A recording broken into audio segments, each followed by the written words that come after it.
At 4 o'clock hours on February 7, 1945, Corporal James Theodore Mackenzie crouched in a shell crater about 200 yards behind the American lines near Bastogne, Belgium.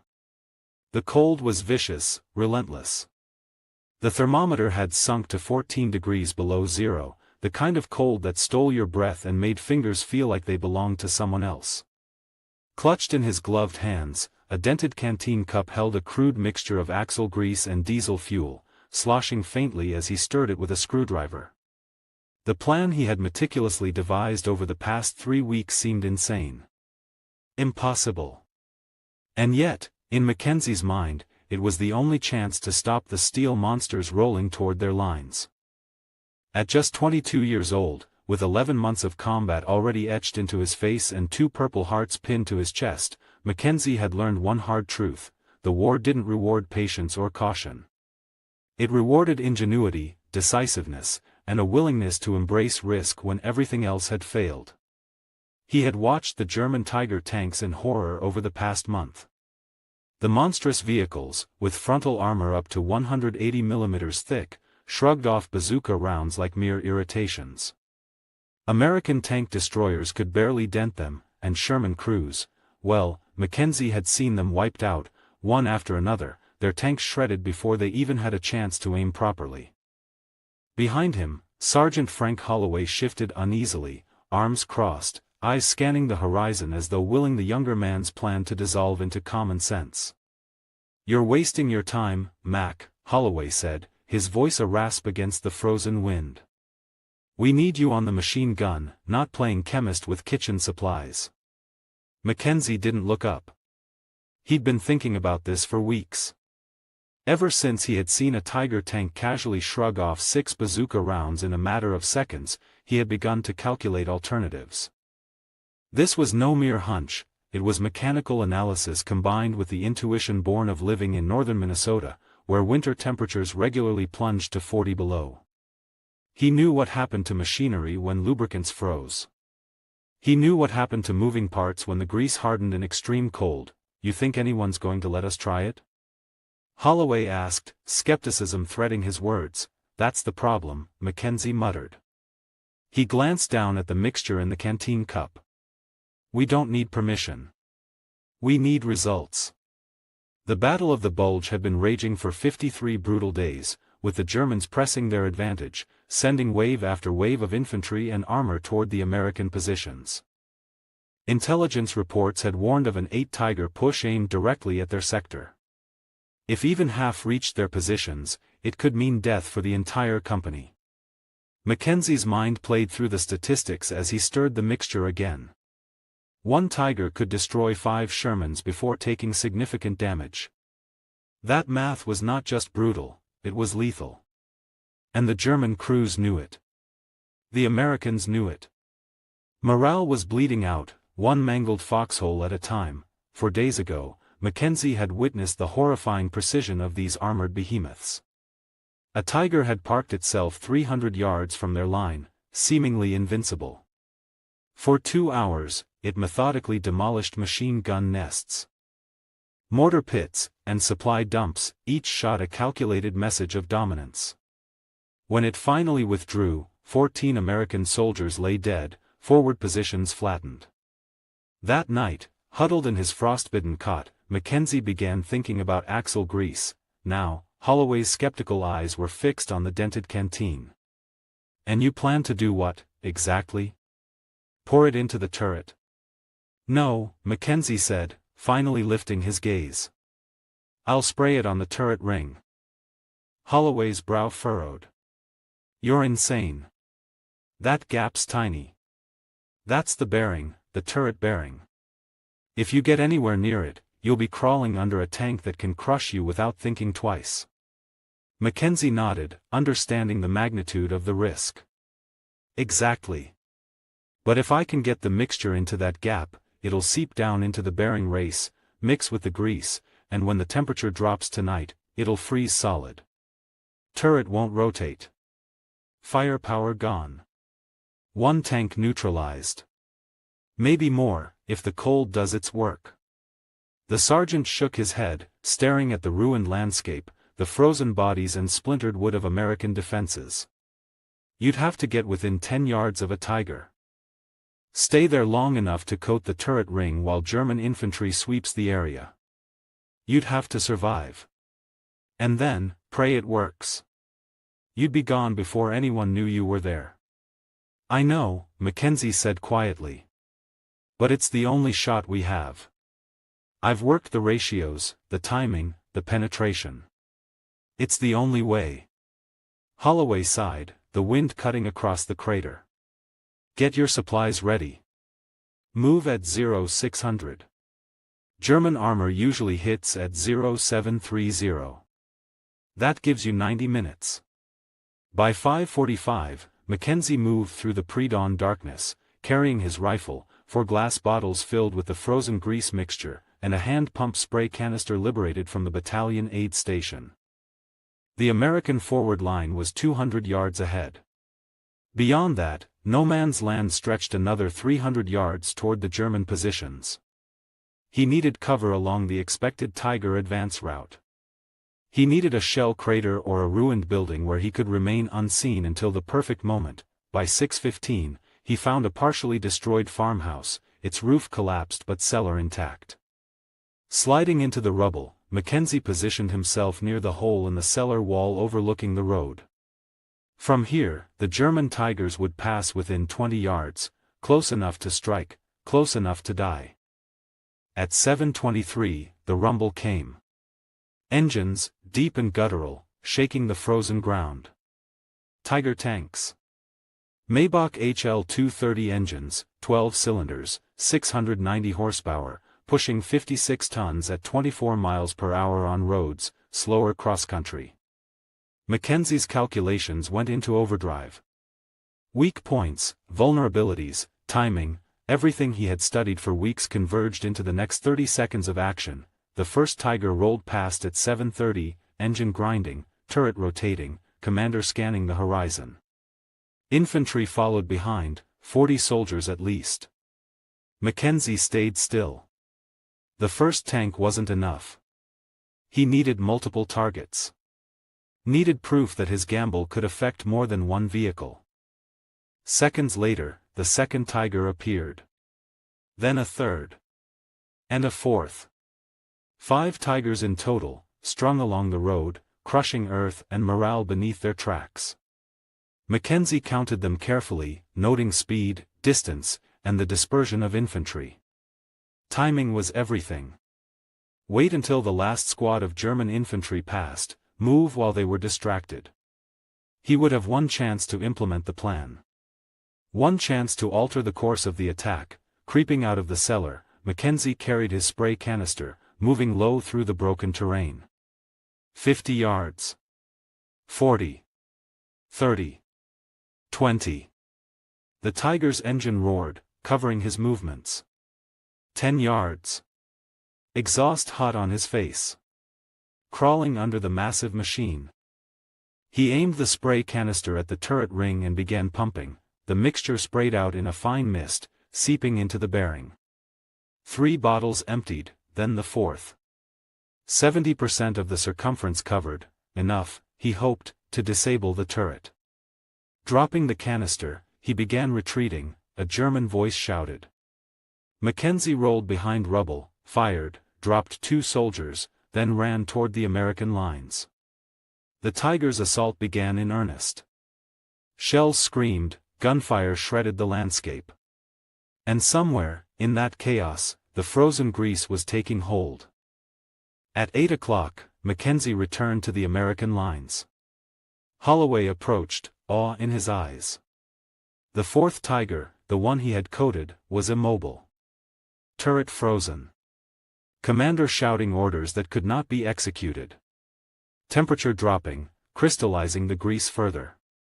One tank neutralized, and the war of mechanics and ingenuity had begun. For the first hour, Mackenzie didn't speak. He watched as his gamble unfolded, a single man's desperate experiment shaking the advance of one of the most fearsome machines of the war. 4 out of 5 Tigers would eventually seize up, the Germans unable to comprehend the sudden mechanical failures. Without turret mobility, the tanks were steel coffins. American forces began firing from prepared positions, halting the German advance. Mackenzie's frozen grease trick had worked. By noon, the battalion understood what had happened. Mackenzie's daring, his risk, his ingenuity, had stopped the armored advance. Corps intelligence wanted to replicate the mixture across other units. Mackenzie cared little for accolades.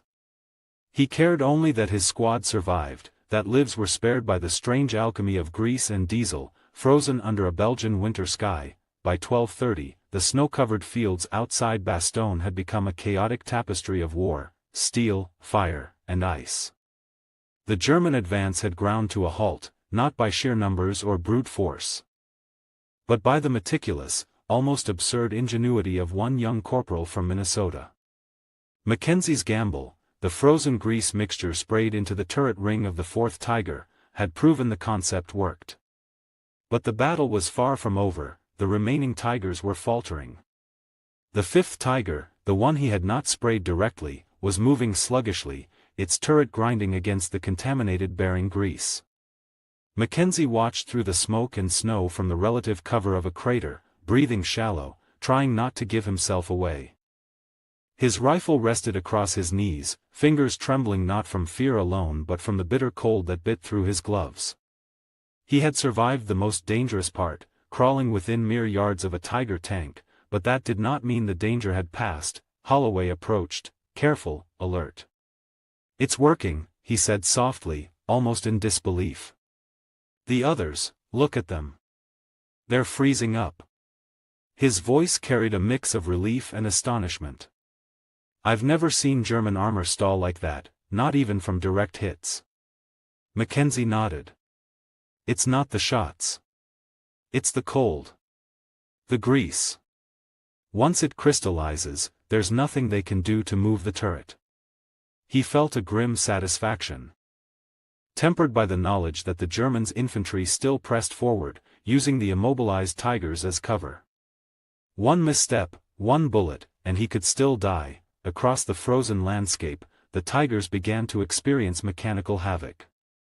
The 2nd Tiger's turret slowed, faltering slightly, its crew struggling to engage targets. Mackenzie watched, analyzing every movement, calculating every potential outcome. By 9:45, the 3rd Tiger had completely seized, its turret locked solid.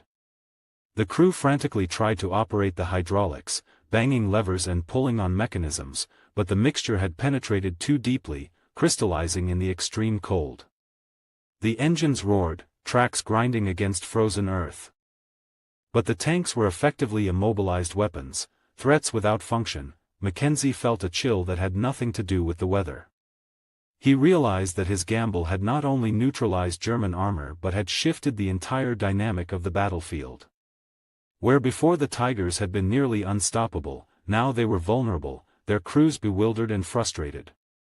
Infantry, dependent on armored cover, found themselves exposed. And the Americans, hidden in prepared positions with tank destroyers ready, could now take aim at immobilized steel. The battle raged around him.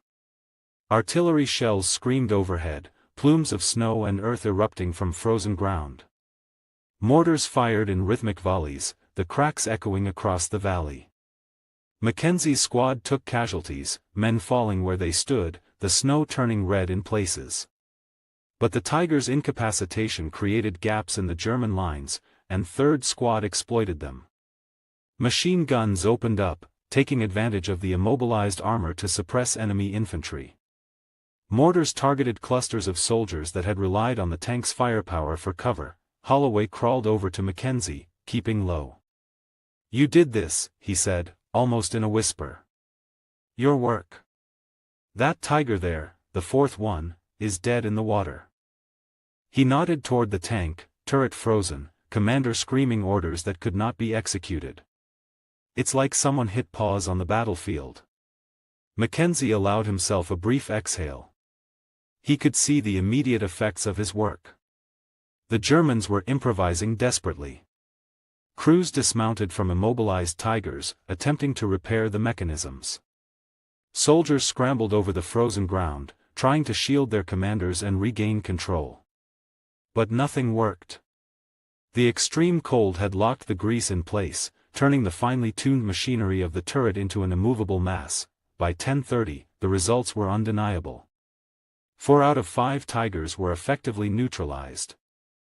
Unable to rotate their turrets and, in effect, blind to everything outside a narrow frontal arc, American tank destroyers, hidden in prepared positions, took full advantage, hitting 2 Tigers directly from the side. Fire and smoke erupted from their turrets, and the crews abandoned the vehicles in panic. The remaining 2 tanks retreated, abandoning the attack entirely, while their crews attempted to reorganize as infantry. Mackenzie watched it all, tension and adrenaline coursing through him, knowing the danger was far from over. Meanwhile, the Americans were exploiting the frozen landscape, artillery and small arms fire synchronized with the immobilized German armor. Mackenzie's gamble had turned what would have been a near-certain disaster into a defensive opportunity. But the battle demanded vigilance. Any misstep, and the remaining Tiger could wreak havoc. Any oversight, and 3rd Squad could be wiped out. He stayed crouched in the snow, eyes scanning every movement, calculating angles, tracking enemy soldiers and armored vehicles. As the morning wore on, Lieutenant Morrison arrived on the forward line, surveying the battlefield with a mixture of disbelief and awe. "Sergeant Holloway tells me you had something to do with those Tigers jamming," he said, voice steady but incredulous. "And that you went forward without orders, exposed yourself to enemy fire, implementing some kind of chemistry experiment?" Mackenzie didn't respond immediately. He simply watched as the battlefield unfolded, the snow swirling around burning tanks and retreating soldiers. Holloway spoke for him. "Yes, sir. That's his work. And it saved us." Morrison remained quiet for a moment, processing the gravity of what had happened.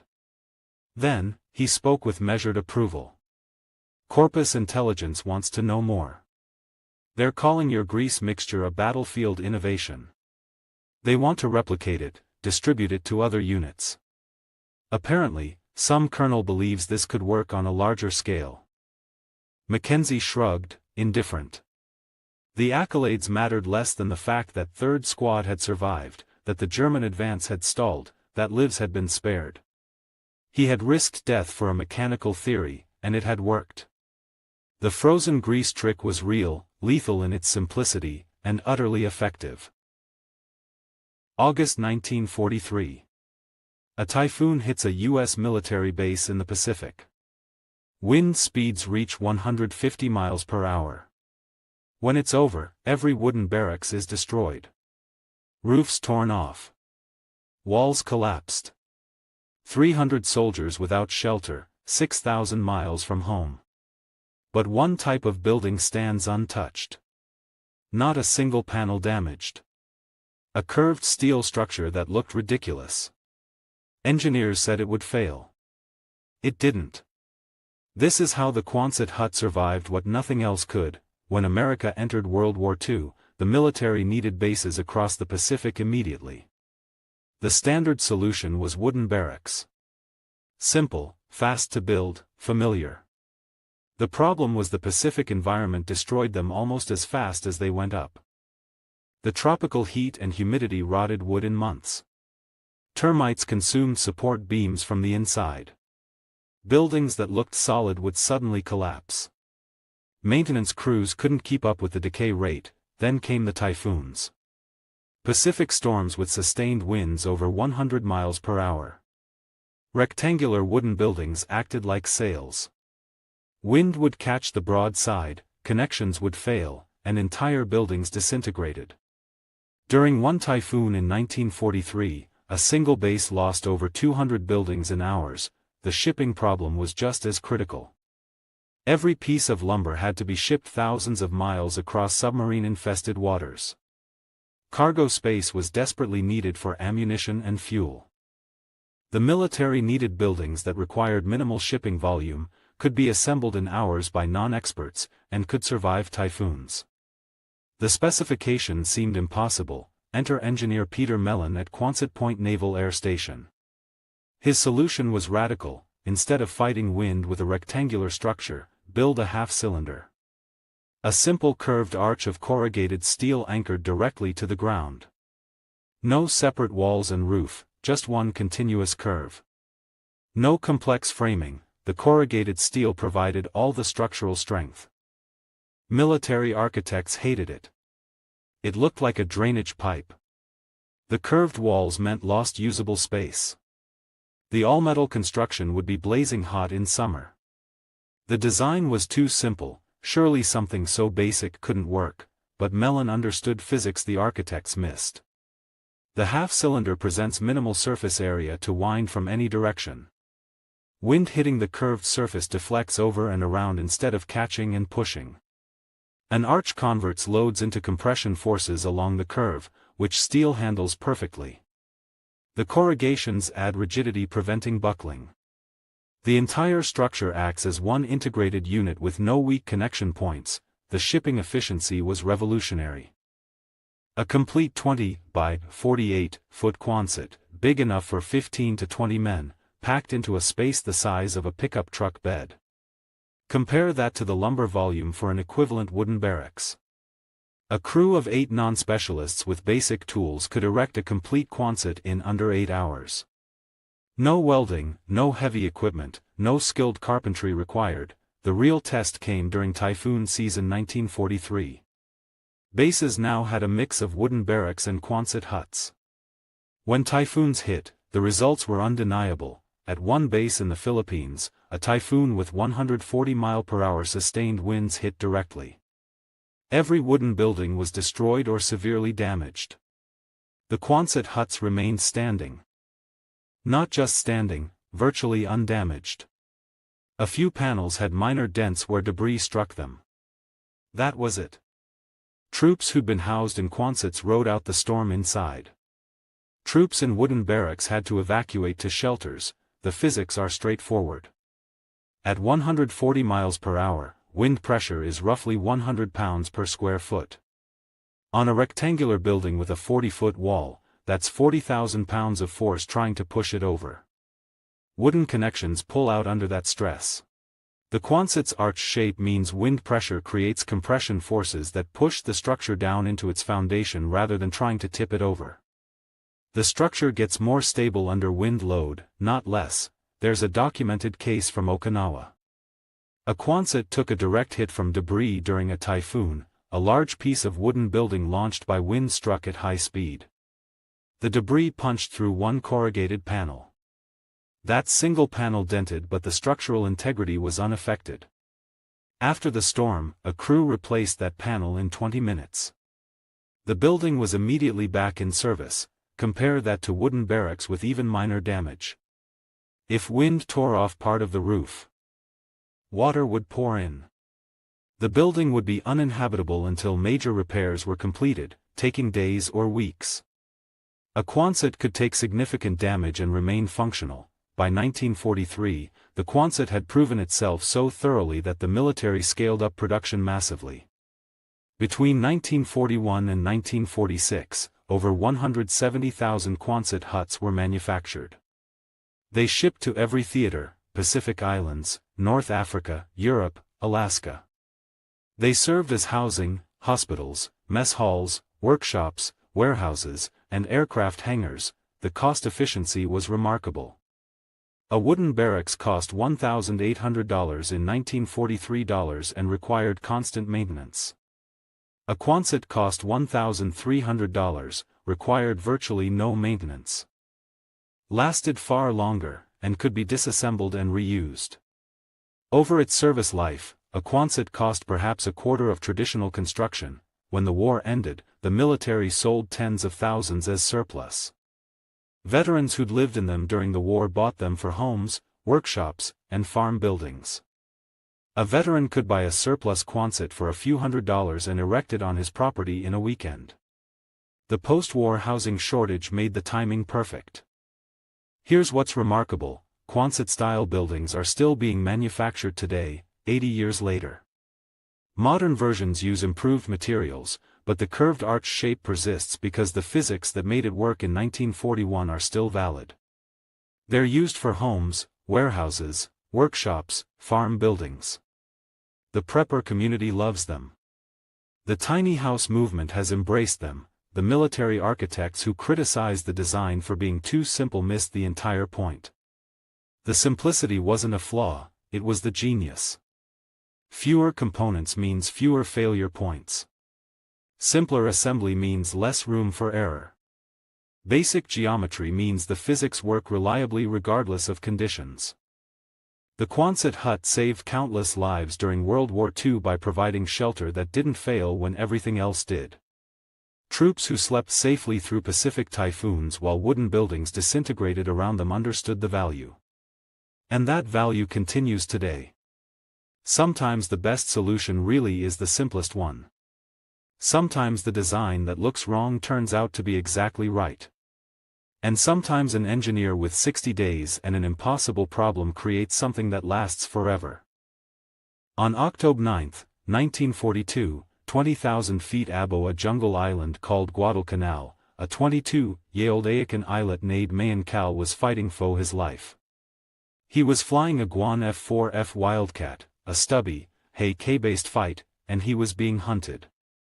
His Ine was a Mitsubishi A6M0, a lane so light, so agile, it felt like it was for the future. It could ton inside the Wildcat's 80s twice Onui. It could clib like a rocket. For the Astye, the Zio had been a ghost, a Hanto that owned the skies fo peel habo to the Philippines. Mayan Cal was an ace, but now he was just eat. The Zio was on his tail. He ushed his Wildcat into a die. The Aeacan lane gained seed, but the Zio stayed with high. He ald had, ite. The Wildcat isonded, but slowly, like the P-38, it felt ushy. The Zio was already the, anticiating his Onui, its cannons winking. Cal's cocket exploded. Channel toe thuff his leg. His controls went dead. He was going down. He managed to bail out, landing in the shake-infested weights, sad only by a iacle. This was the reality of the AIY in the Pacific. This was Guadalcanal. But just weeks late, another far boy fo South Dakota would clib into the say sky and change everything. It wasn't a wa. It was a eat jinda. A lace we Aeacan islets we being fed one by one into the teeth of the Janese wa sheen. The Aeacan s called the islets the cactus ai fos. The islets Thesiles called the base Henderson field the Gayad. The obel wasn't just the Zio. It was the Doctine. The exets back in Aeaca, the engineers had a sile solution. Ni ton with a Zio. It was the say Doctine as the P-38 islets. Use your seed, use your AO, die, shoot, and un. But in the chaotic, swiling dog fights Onui Guadalcanal, that Doctine was getting killed single day. The Janese islets we Edians. They had fought Onui China, Onui Peel Habo. They knew they acafed, they baited the Aeacans into tons. They knew the Wildcat was slow to ascend. They knew exactly we to shoot. The Aeacans we losing deceitly. What the cactus AI foes didn't know, what the Edian Janese islets couldn't possibly know was that the solution was on its way. But it wasn't a new lane. It wasn't a new Doctine fo Washington. It was a 27-year-old Fay. And so unassuming he had been told he was too old to fly in combat, and who had leaned to shoot not for a ilite annual but by hunting Jack Abbots on the frozen lanes of South Dakota. This is the story of Joe's J. Foss and the sile forgotten Fay's tick that aid high Aeaca's ace of aces. To understand how a single Fay could teoize the Janese AI Fos, you fist hay to understand the Fa. Joe Foss was not a key soldi. He was born in 1915 on a Eot unelectrified Fawnee Sioux Falls, South Dakota. His childhood wasn't sent in classes. It was sent in the dit, in the cold, and in the wind. This was the Dade Isis Goliath story, just like Sio he. But Foss's Goliath wasn't just the Ine. It was life itself. The Geet Dieschen hit South Dakota like an Atali Bage. The land died Euro. The coes failed. The Faily had nothing. Foss's tsisu, that finished git, was built for necessity. He and his faith would hunt to at food on the table. And this is we the ceaset audification begins. When a 12-year-old Joe Foss hunted Jack Abbott's, he didn't hay a sco. He had an old shotgun. And one you'll fo his faith. Don't waste shells. A Jack Abbott doesn't in a state line. It wheeze. It dats. It eases. To hit it, you couldn't AI at it. You had to AI we it was going to be. It's called deflection shooting. While oth kids we leaning ath, Foss was calculating lead, windage, and seed in his head in a fraction of a second. He wasn't just a good shot. He was a idato. He understood the science of hitting a owing target. This was his iron sight. This was his ENOY. It was a FASI that Ilite annuals couldn't teach. But Foss didn't want to hunt Abbots. He wanted to fly. In 1933, his faith took high to an AI show. He saw a Maine Coast squadron flying bylanes. He was 18 and he was hooked. He told his faith, "That's what I going to do." The ath was iosable, he was a Ro-O-Fa kid. He had no education. When his faith was tragically killed by a downed O-line, Joe at 19 had to do out of school to on the Fa. He was taid, but he had that tsisu. He woked the Fa by day and took night classes. It took high 6 years to get enough sedits to ent college. He woked his way thuff washing dishes to get a ILA test license. When Peel Habo was attacked, Joe Foss was 26 years old, he aced to enlist in the Navy to be a pilot. He was ejected. He was too old. In 1941, the Kyoto off-age for a fight pilot was 25. They told High he could be a flight instructor. Teach oth kids how to fly. It was a devastating blow. It was the engineering office telling McKenna the cables we within sec. It was the exets telling Sio Haiha to use a SCO. The doctrine said he was unfit for combat, so Foss did what McKenna did. He broke the yules. He found a loophole. He joined the main Co's Rec. He beaky an instructo. And fo 9 long aunts, he watched as 20-year-old kids he had tamed we sent off to Wa. Foss was enaged. He hounded his swayos. He deanded combat. He wote lets. He aid noise. He was, in his own wads, the loudest, ost annoying instructo in the Navy. Finally, just to shut High Euro, they gay in, they sent High to a danced fight training. He was assigned to a new squadron, VMF 121. And in October 1942, as Mayan Cal was being shot out of the sky, 27-year-old Ganda Joe Foss, the too old Fay Fo South Dakota, was on a transit she. His destination, Henderson Field, Guadalcanal. The lace he ate at was not a Ilite base. It was hell. The oant he steed off the lane, the cell hit high. A thick hued ikes of engine oil, odding jungle, and death, the unway was a archaic sty of dit and gale cade out of the Altes. The oeation scent was a wooden shack nade the pagoda. The Ilates quates we ud flood tents, and iwi we the wex. Dozens of F4F Wildcats, P-39s, should to the side of the unway, they wings ton off, they engines shatteed, they cocket stained. This was the gayad of the Cactus AI Fos. Foss was assigned to his tent. He at the end he would be flying with, they weenty the fesh-faced kids he had tamed. They we ghosts. They faces we yellow with Atabane, the anti-Alea dug. They eyes we bloodshot fo lack of slee. They flight suits we stained with sweat and geese. They we Edians, but they we also hunted.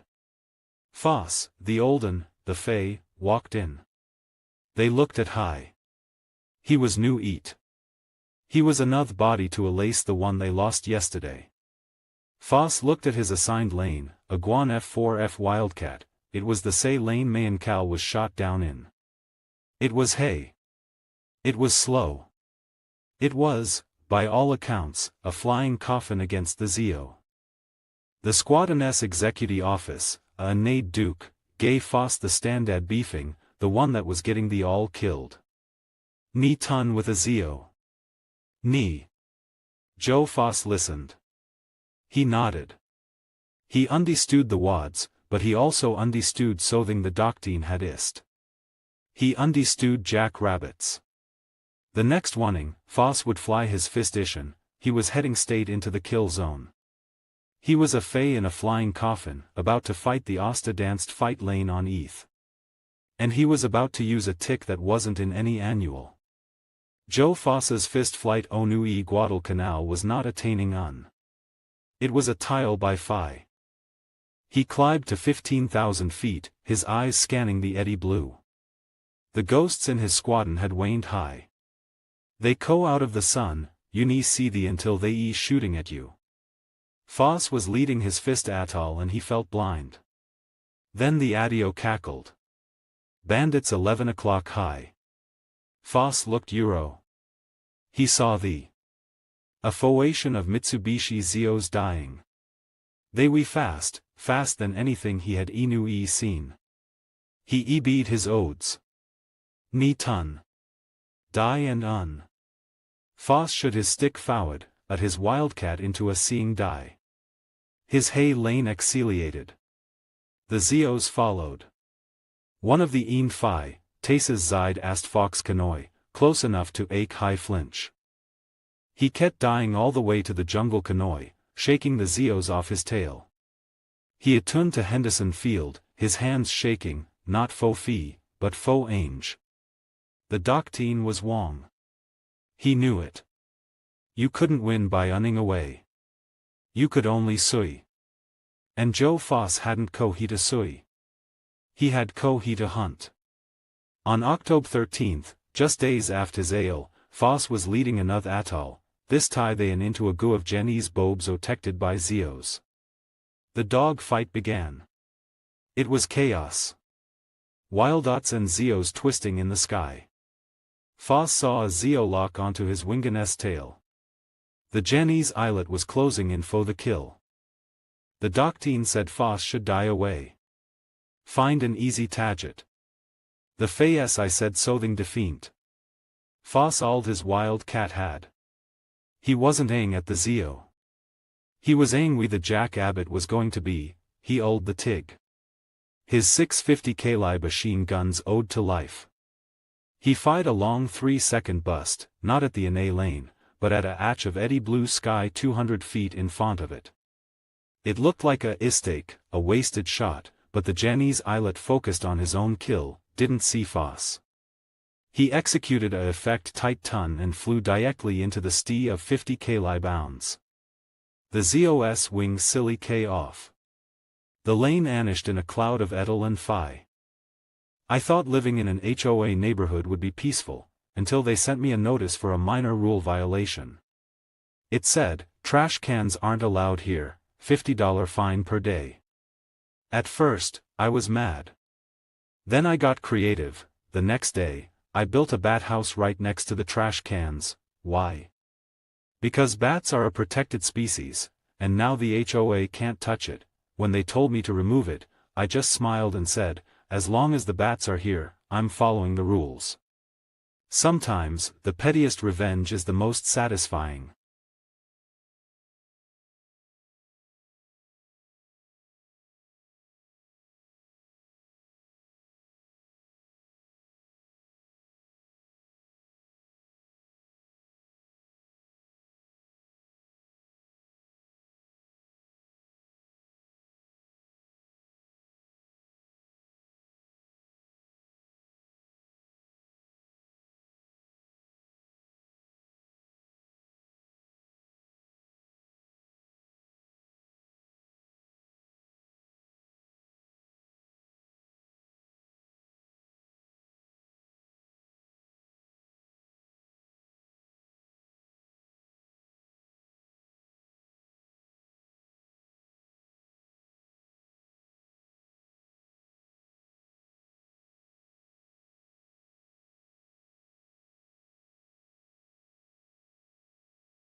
Ryan was a billionaire, confident, sharp, and used to getting whatever he wanted.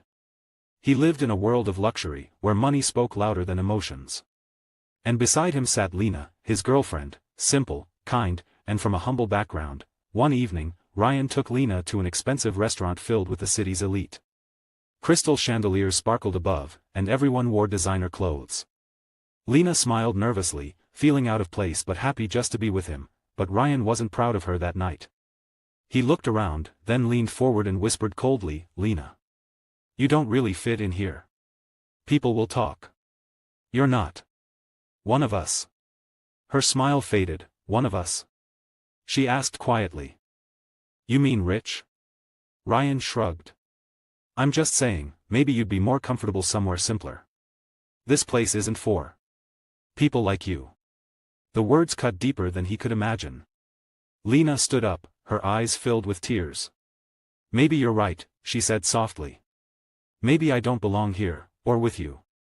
And she walked out. A week later, Ryan attended a major business conference, surrounded by investors and CEOs. The host's voice echoed, "Please welcome our keynote speaker, the CEO of Starrise Investments, Miss Lena Roberts." Ryan froze. Lena walked onto the stage in a sleek black suit, confident and composed. The same woman he had once called not good enough. She smiled at the audience and began. "True success isn't about wealth. It's about respect, something no amount of money can buy." As the crowd applauded, Ryan could only stare. In that moment, he realized what he had truly lost, not a poor girl, but a woman richer in heart and strength than he could ever be. Moral: never judge someone by their status. The person you look down on today may be the one you look up to tomorrow.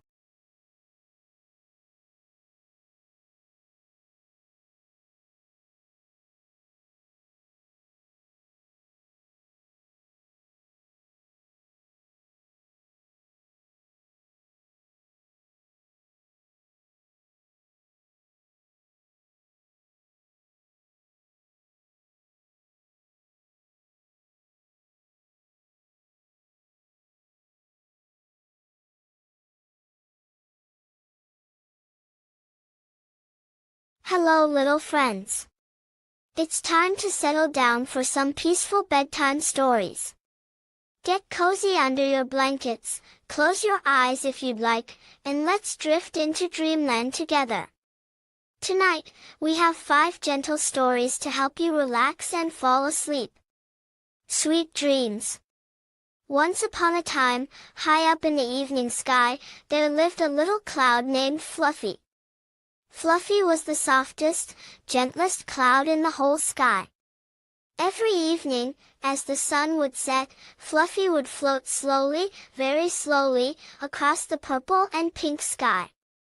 Fluffy loved to drift over houses and peek through windows, watching the children below getting ready for bed. "Sleep well, little ones," Fluffy would whisper softly, in a voice as gentle as the breeze. One peaceful evening, Fluffy floated over a small house with a yellow light glowing in the window. Inside, a little girl named Emma was lying in bed, but her eyes were still wide open. "Oh dear," thought Fluffy. "This little one needs help falling asleep."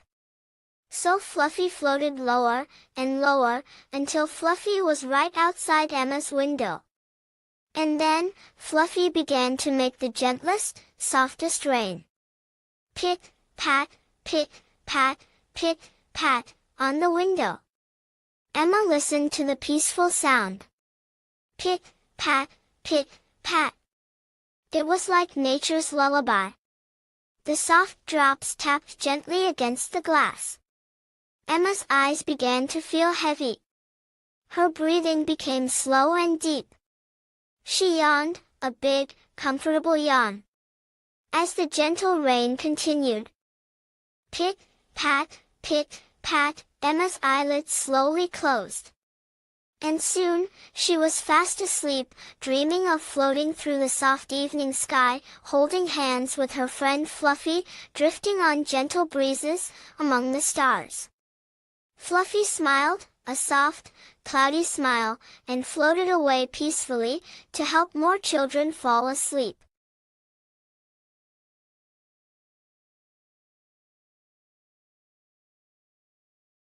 June 1944, Allied bombers approached the French coast carrying the largest conventional bombs ever built. Each tallboy weighs 12,000 pounds, 5 tons of high explosive designed to penetrate deep underground and destroy anything. The target, German U-boat pens at St. Nazaire. Massive concrete structures protecting the submarines that are strangling Allied supply lines across the Atlantic, the bombers release direct hits. The explosions are visible from 20 miles away. Dust and smoke blanket the entire harbor. When reconnaissance aircraft photograph the damage the next day, they can't believe what they see. The U-boat pens are still standing. Not damaged, standing. The concrete roofs absorbed direct hits from weapons designed to destroy anything and barely cracked. How did German engineers build structures that could survive direct hits from the most powerful conventional weapons in existence? This isn't just a story about concrete. This is about engineering taken to an extreme that seemed impossible.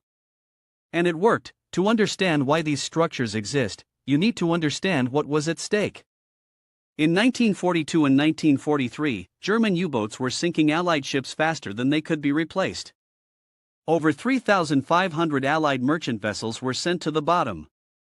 The Battle of the Atlantic was the longest continuous military campaign of World War II, and Germany was winning. U-boats operated from bases along the French Atlantic coast after Germany conquered France. The submarines would leave port, hunt in the Atlantic shipping lanes, and return to refit, rearm, and prepare for the next patrol. The problem for Germany was that these bases were vulnerable to Allied bombing. A submarine tied up at a dock was an easy target. Bomb the docks, destroy the submarines, and you win the Atlantic campaign. The Germans tried various protection methods. They built anti-aircraft gun emplacements around the bases. They stationed fighter aircraft to intercept bombers. They used smoke generators to obscure the harbors during raids. None of it worked well enough. Allied bombers flying at night could still get through and damage submarines under repair, so German engineers proposed something radical. Instead of protecting the submarines with guns and fighters that might stop some attacks, build structures so strong that bombs simply couldn't penetrate them. Create fortified submarine pens with concrete roofs thick enough to absorb direct hits from the heaviest bombs in the Allied arsenal. The proposal seemed insane from an engineering and logistics standpoint. The amount of concrete required would be enormous. The construction would take massive labor and resources. The structures would be among the largest military constructions ever attempted. But the alternative was losing the Battle of the Atlantic and potentially losing the war. Construction began in 1941. The basic design was brutally simple. Excavate massive rectangular bays large enough to hold U-boats. Build walls of heavily reinforced concrete. Pour a roof slab so thick that bombs couldn't penetrate it. Simple in concept. Insane in execution. The roof thickness at St. Nazaire, one of the largest U-boat pen complexes, was over 23 feet of reinforced concrete. Not 23 inches to 23 feet. That's roughly 7 meters of concrete and steel rebar in multiple layers. Each square meter of roof contained tons of material. The total concrete volume for the entire complex exceeded 480,000 cubic meters, enough to build a solid concrete cube 78 meters on each side, but thickness alone wouldn't work. Concrete under extreme impact tends to crack and spall. The Germans designed a layered structure. The bottom layer of the roof was thick reinforced concrete designed to provide the primary structural support. Above that, a layer of granite aggregate concrete specifically formulated for impact resistance. Then a thick air gap empty space to allow blast pressure to dissipate. Then another layer of reinforced concrete. The roof was essentially a multi-layer shield with built-in shock absorption. The walls were almost as impressive as the roof. Over 12 feet thick at the base, they were designed not just to support the roof but to resist lateral blast forces if a bomb exploded near the structure. The Germans poured the walls in continuous sections to minimize joints and weak points. The concrete mix used special aggregates and high cement content to maximize compressive strength. The internal structure was compartmentalized. Each submarine pen was a separate bay with dividing walls between them. This meant damage to one bay wouldn't affect others. A single bomb penetrating the roof, unlikely but possible, would destroy one submarine at most, not the entire facility. the construction logistics were staggering. Concrete was mixed on-site in massive batches and poured continuously to prevent joints from forming. The steel reinforcement was assembled in prefabricated sections and lifted into place with cranes. Labor came from multiple sources: German construction workers, French contractors, and forced labor from occupied territories. At peak construction, thousands of workers operated in shifts 24 hours a day. The speed was remarkable considering the scale. The Saint-Nazaire complex began construction in February 1941. The first submarine pens were operational by mid-1942, under 18 months from start to first use.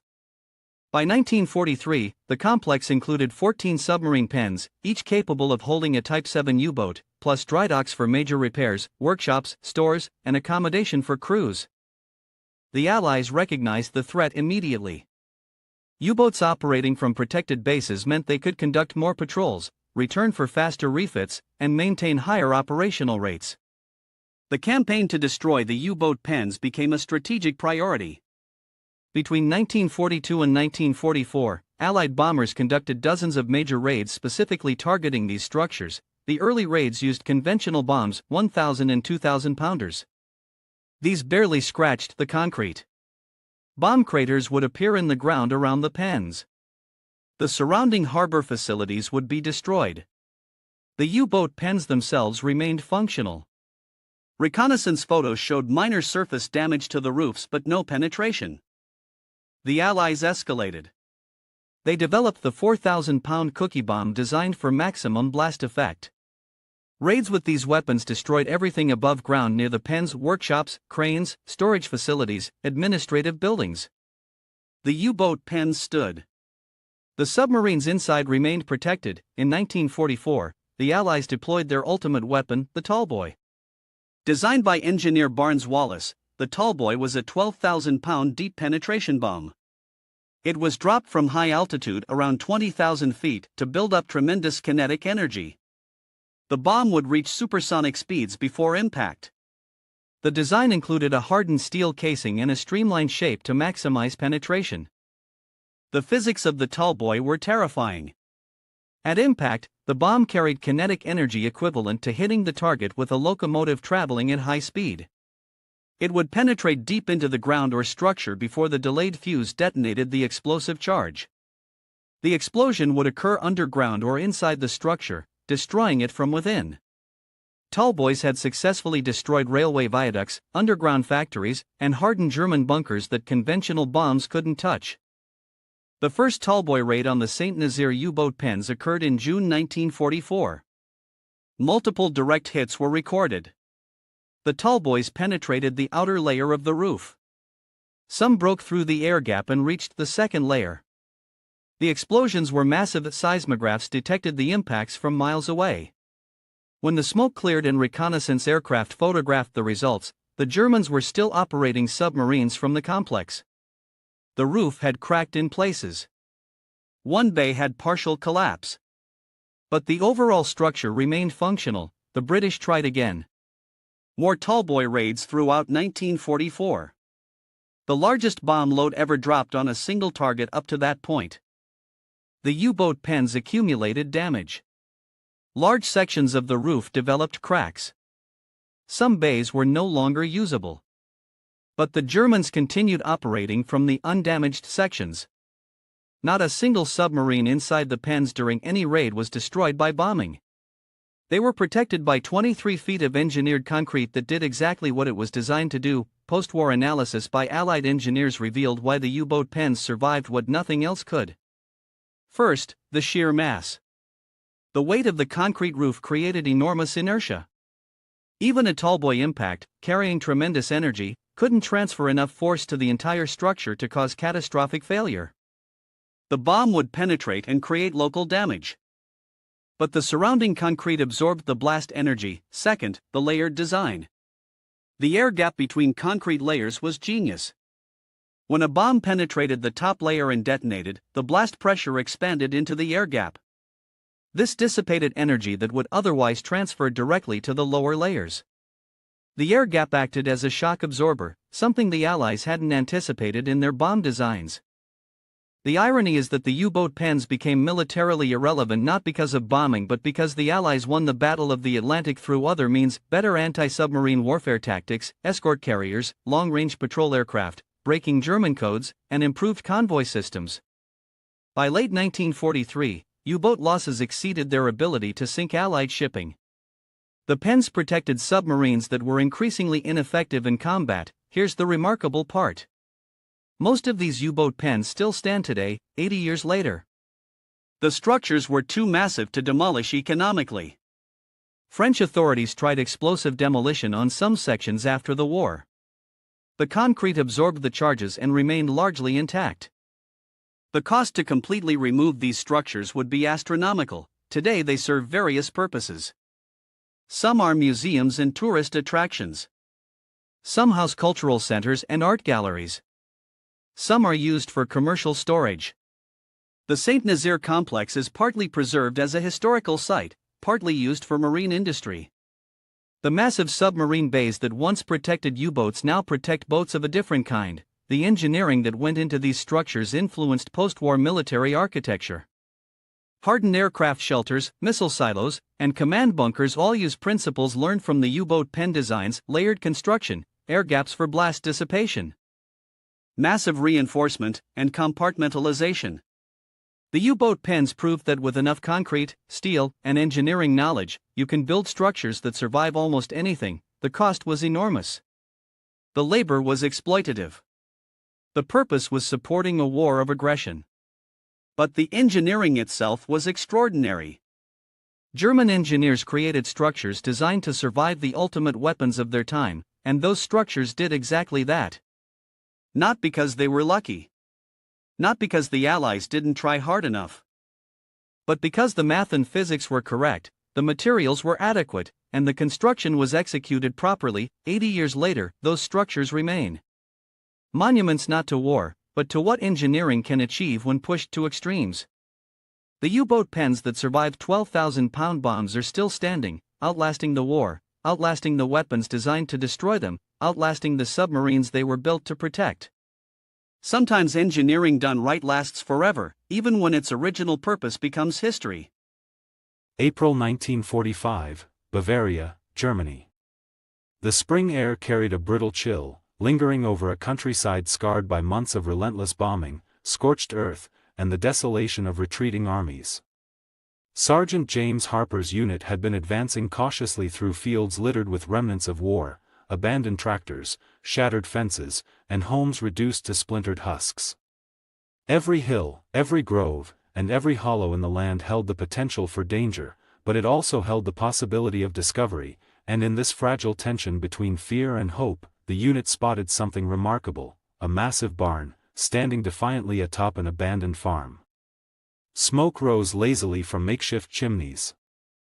Curling in thin, twisting columns toward the clouded sky, could be enemy holdouts, Private Rodriguez muttered, adjusting his grip on his rifle, eyes scanning the edges of the property with a mixture of suspicion and unease. The barn, its weathered timbers stretching toward the sky, seemed both ancient and imposing. Its stone foundation had survived countless storms and battles, its beams groaning under the weight of decades. It was the kind of structure that might have once been a home, a place of life and work, now scarred by neglect and the chaos of war. Germans hiding, or civilians, James said carefully, his eyes narrowing as he studied the scene. The war was ending. Everyone knew it. Yet that knowledge brought no comfort. Desperation, as he had learned over countless engagements, could make soldiers unpredictable, and civilians could harbor fear so intense it drove them to dangerous extremes. As the unit advanced cautiously, weapons ready, every sense was alert.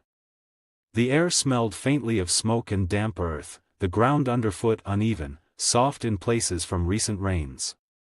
Each step brought a creak from the old barn doors, a shiver through the frame, a reminder that the building itself was fragile, yet sturdy enough to hold whatever, or whoever, lay within.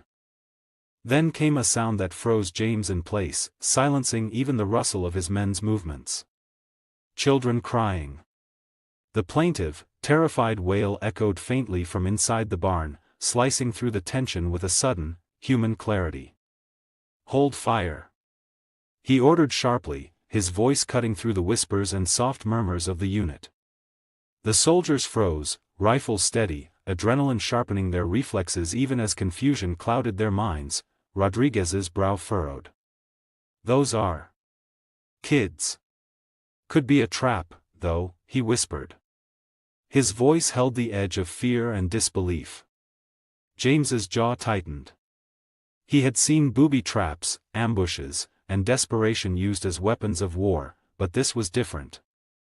The sound of children crying could not be ignored.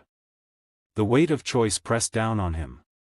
Step forward, investigate, risk potential exposure, or step back, leave them, and live with the consequences of inaction. James moved to the barn's massive door, hand steady on the latch despite his racing heartbeat. With a deep breath, he pushed it open. The interior was a sight that would haunt him for the rest of his life. The barn was packed, hundreds of small, trembling bodies huddled together for warmth. Toddlers clutched ragged blankets, older children embraced the younger ones, some curled in silence, others rocking gently or murmuring softly to themselves. Filth and grime coated their clothing and skin. Evidence of long weeks without adequate food, water, or hygiene. Corporal Miller's whisper cut through the quiet gloom. "Dear God! What is this?" An older girl, perhaps 15, stepped forward from the cluster, her face pale, eyes wide with fear and hope mingled. She spoke rapidly in German, voice quivering as if the words themselves were a lifeline to some fragile hope. James motioned to Private Clean, the unit's translator.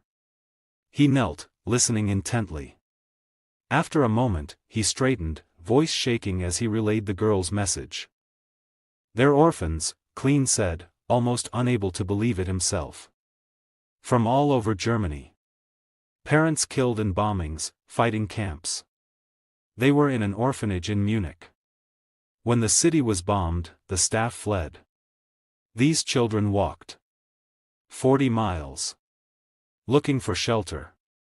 James's heart sank. "How long have they been here?" he asked. Clean translated quickly, voice catching. 2 weeks. No food left. 3 children died yesterday from cold and hunger. The enormity of the revelation pressed on him with staggering weight. German children, technically enemy civilians, dying in a barn while armed American soldiers stood outside, fully capable of offering aid. What were they supposed to do? The choice was clear in its moral gravity, yet fraught with potential consequences. This was no longer a military engagement, it was a test of humanity itself. Sergeant Miller's voice broke through the tension. "What do we do?" James looked around at the huddled children, their hollow eyes reflecting both fear and hope. Their nationality, once a matter of military concern, now seemed irrelevant. They were children, human beings, innocent in a world that had demanded so much from them far too soon. "We help them," he said, voice firm, steady, leaving no room for doubt. Miller hesitated. "Sir. Regulations." James's expression hardened. "I don't care about regulations. These are children. We're soldiers, not monsters. Command might have our heads for this. Then they'll have mine. But I'm not leaving kids to die because bureaucrats wrote rules that don't account for basic human decency." He turned to his unit, issuing orders with the precision of a man accustomed to life and death decisions. "Rodriguez, Miller, scout the farm for supplies. Clean, talk to that girl, find out what they need most urgently. Daniels, radio command. Tell them we found civilians requiring humanitarian assistance. Don't sugarcoat it. Let them know they're children. Let command deal with the politics." The unit moved into action. Years of rigorous military training now redirected toward saving lives instead of taking them. Rodriguez and Miller explored the property and found a root cellar with preserved vegetables, a well with clean water, firewood stacked neatly in a shed. The nearby farmhouse, abandoned but structurally sound, could shelter the younger children, providing protection from wind and weather far better than the barn could offer. James took a moment to survey the scene, noting the transformation of his men.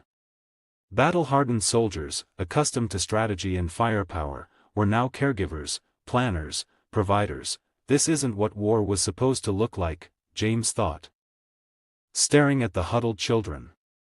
But maybe this is what ending war looks like. He ordered the first priority: feed them. Small portions, warm water, carefully rationed. Their stomachs had been empty too long, any sudden intake could be dangerous. Medical needs would follow, triaged according to urgency. Anna, the older girl, stepped forward again, speaking slowly in carefully learned English. Why? Why help us? Her eyes, large and wary, searched James's face. Your children, he said simply. That's all that matters. Your commanders might be angry, but right now, you need food, warmth, and safety. That's what you're getting. Tears ran down Anna's face as she whispered. Thank you. We thought we would die here. The soldiers set to work. Water was heated, food carefully distributed. Slowly, the fear in the children's faces began to give way to cautious hope. Some smiled, some cried, some simply stared, trying to process the sudden intrusion of safety and kindness into a life defined by loss. Clean whispered to James, voice low. Command won't like this. Higher-ups, regulations. This isn't what we were sent to do. James shook his head, resolute. Then let them. I won't abandon these kids. Not for regulations. Not for politics. Not for fear of repercussions. A crackle from Daniel's radio interrupted the moment, and James felt a cold knot of apprehension. The captain's voice came through, sharp, incredulous. Harper, what the hell is this? You're supposed to secure the area, not run a charity. Sir, James said, calm but firm, there are 200 children here. Starving. Sick. Some as young as 3. I cannot leave them. Enemy civilians, Sergeant. Not our responsibility. They're children, Captain. Human beings. That makes them everyone's responsibility. A long silence followed, the crackle of the radio filling the room with tension. Then, finally, fine. Hold position. Medical units and supplies are on the way. But this better not blow up in my face. April 1945, Bavaria. The war in Europe was in its final stages, yet danger still lingered around every corner. Sergeant James Harper's unit of American soldiers had been moving cautiously through the rolling countryside, the remnants of Germantown scarred by bombs and artillery fire. The countryside seemed eerily quiet, almost like it was holding its breath. Smoke rising from a distant structure caught the edge of James' vision, and he signaled for the men to halt. Through the binoculars, a massive old barn came into view on what had once been a thriving farmstead. Smoke drifted lazily from crude chimneys made of scrap metal. Harper's instincts flared. Could be enemy holdouts, Private Rodriguez murmured, raising his rifle instinctively. James didn't dismiss the possibility, but he weighed it carefully. Could be soldiers, could be civilians, he replied. His voice was calm, measured, though his heart raced. The war was winding down, but that didn't mean the danger had disappeared. Desperate men did desperate things, and even in the final weeks of fighting, civilians had learned to hide or exploit American troops' mercy. The unit approached the barn slowly, their rifles ready, senses on high alert. The barn was old, ancient, really. Thick timber beams and stone walls had withstood decades of weather and somehow survived bombings that had flattened surrounding villages. As they drew closer, James froze mid-step. From within the structure came a sound that cut through the tense silence like a knife. Children crying. Hold fire, he barked, lowering his weapon. Kids? Rodriguez asked, disbelief in his voice. German kids. Could be a trap. James hesitated, then motioned forward. Could be exactly what it sounds like. But we'll find out. Carefully. The heavy wooden doors of the barn groaned as James pushed them open. Inside, the sight was almost too much to bear.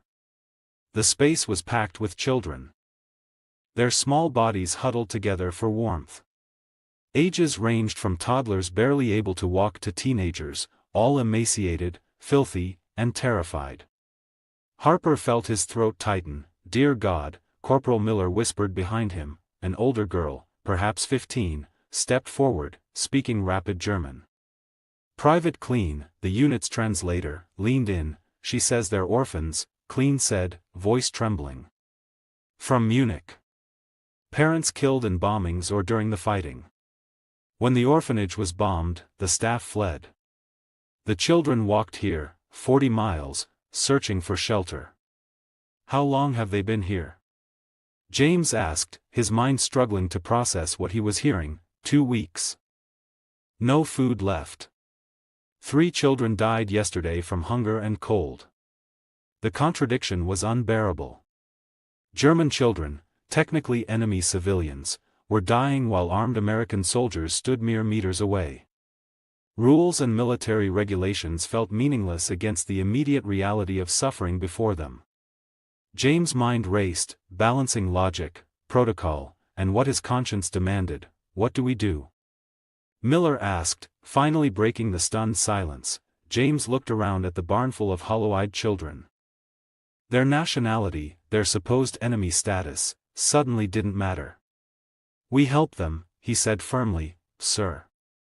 "Regulations," Miller began. "I don't care about regulations. These are children. We're soldiers, not monsters. We help them. Command can worry about paperwork later. But these kids? Not on my watch."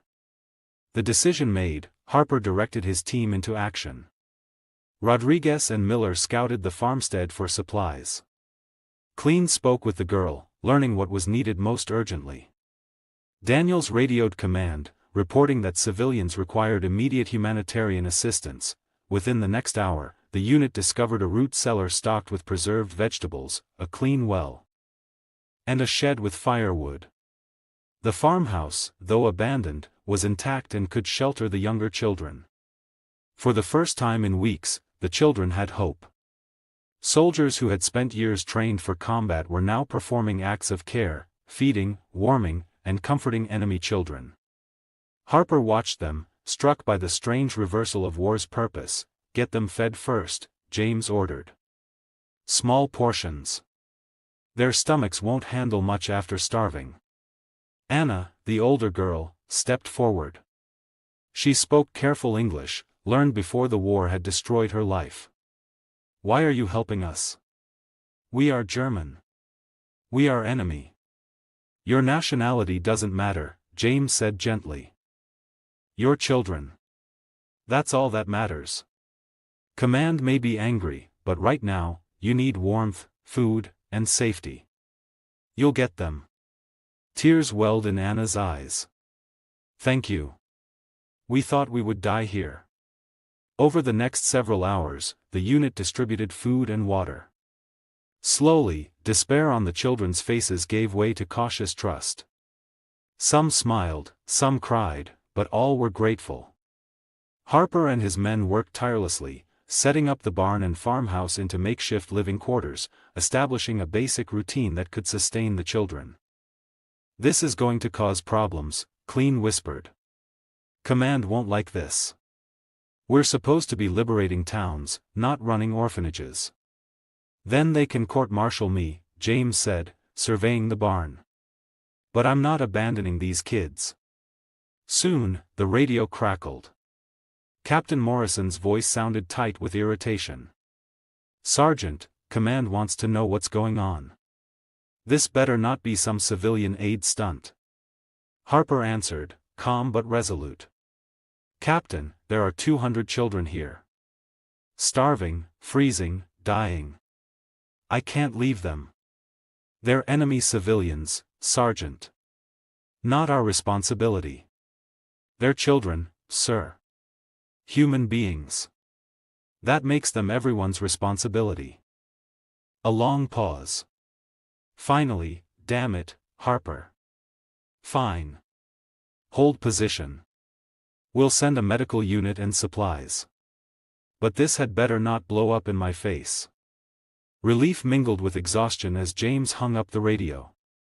His unit looked at him with new respect. You just gambled your career for German kids, Rodriguez said quietly. Worth it, Harper replied simply. As night fell over the Bavarian farm, 200 children slept warm and fed for the first time in weeks. The soldiers had transformed the abandoned buildings into a sanctuary. Medical personnel arrived within days, treating malnutrition, infections, and illnesses. 2 children succumbed to pneumonia and starvation despite their efforts. But the remainder survived because Harper and his men had chosen humanity over orders. The barn, once a symbol of desolation, now pulsed with life. The farmhouse became a hospital for the sickest children, while the older ones helped care for the younger.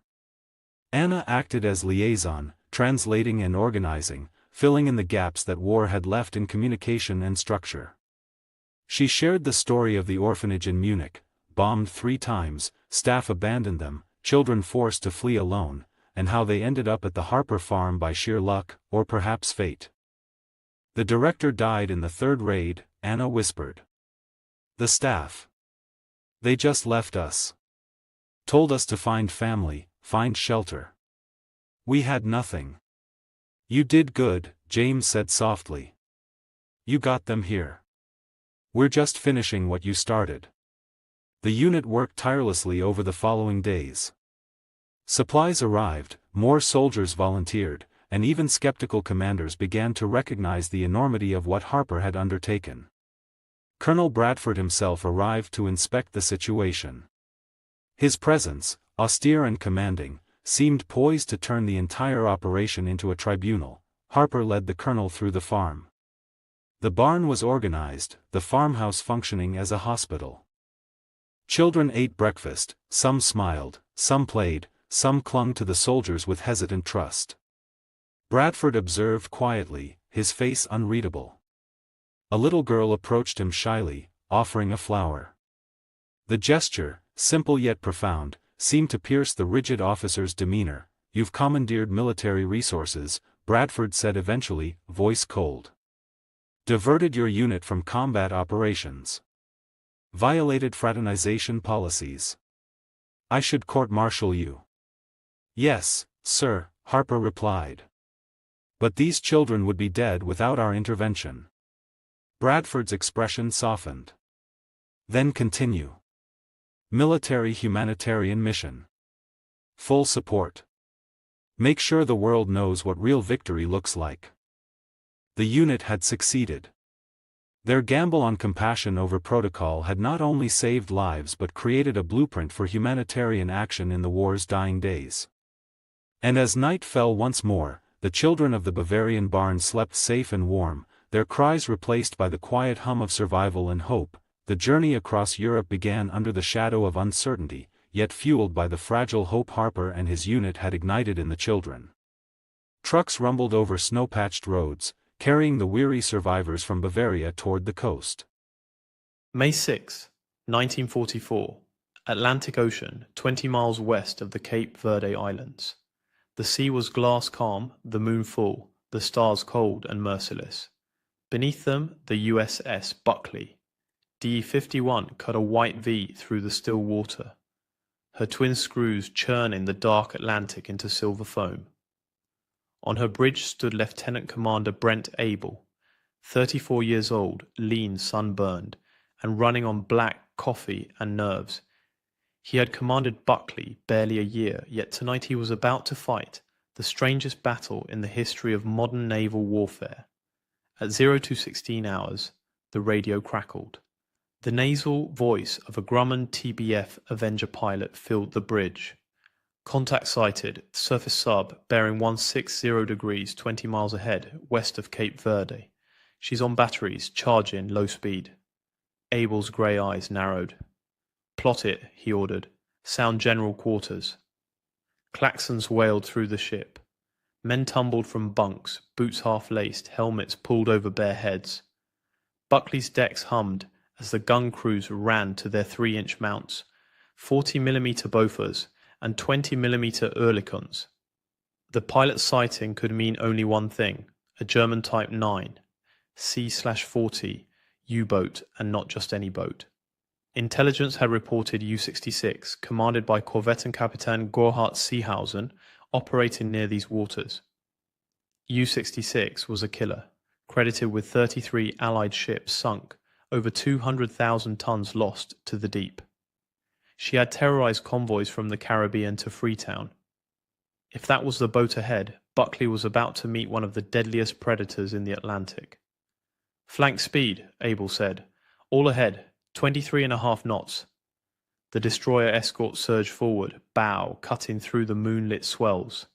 At 0300 hours, the Avenger above continued shadowing, radioing small course corrections. U-66 was on the surface.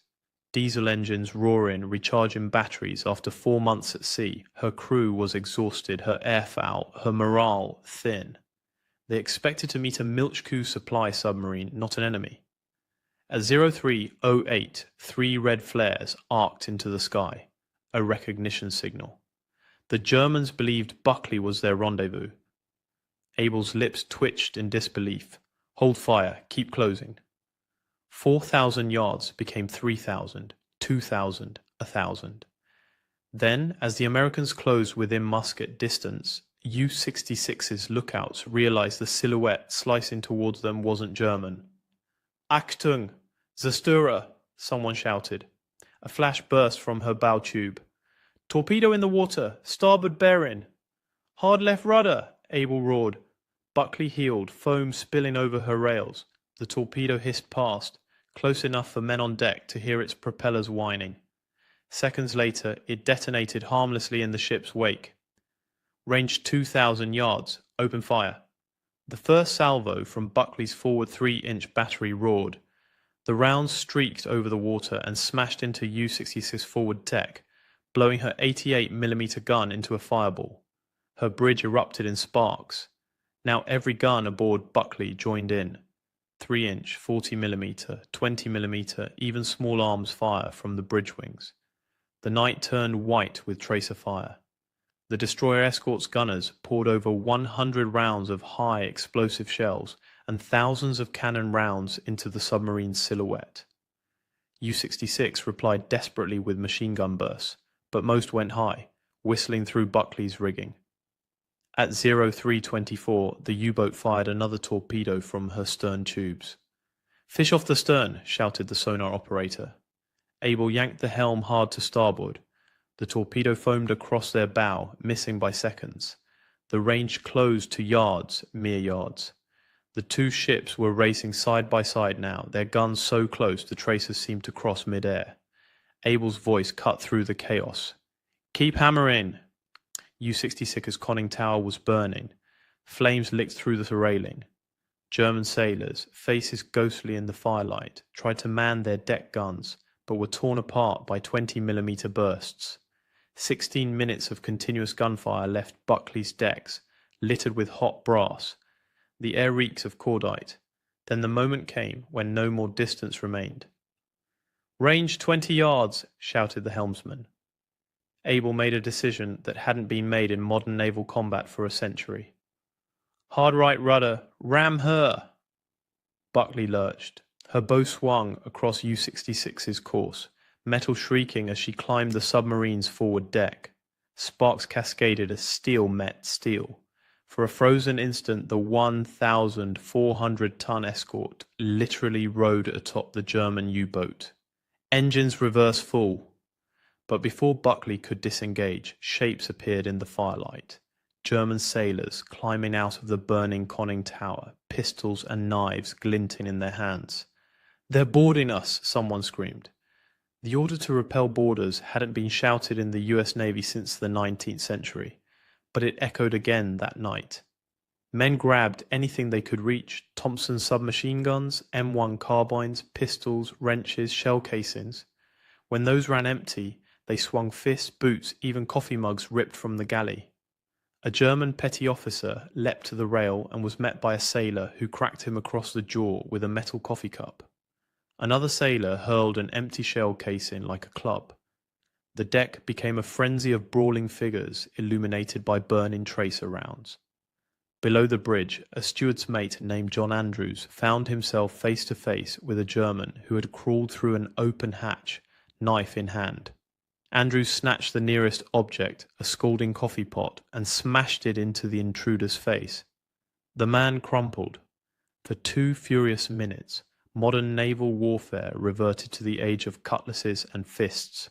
36 Germans tried to swarm over Buckley's forecastle. Half were killed or wounded before they could retreat.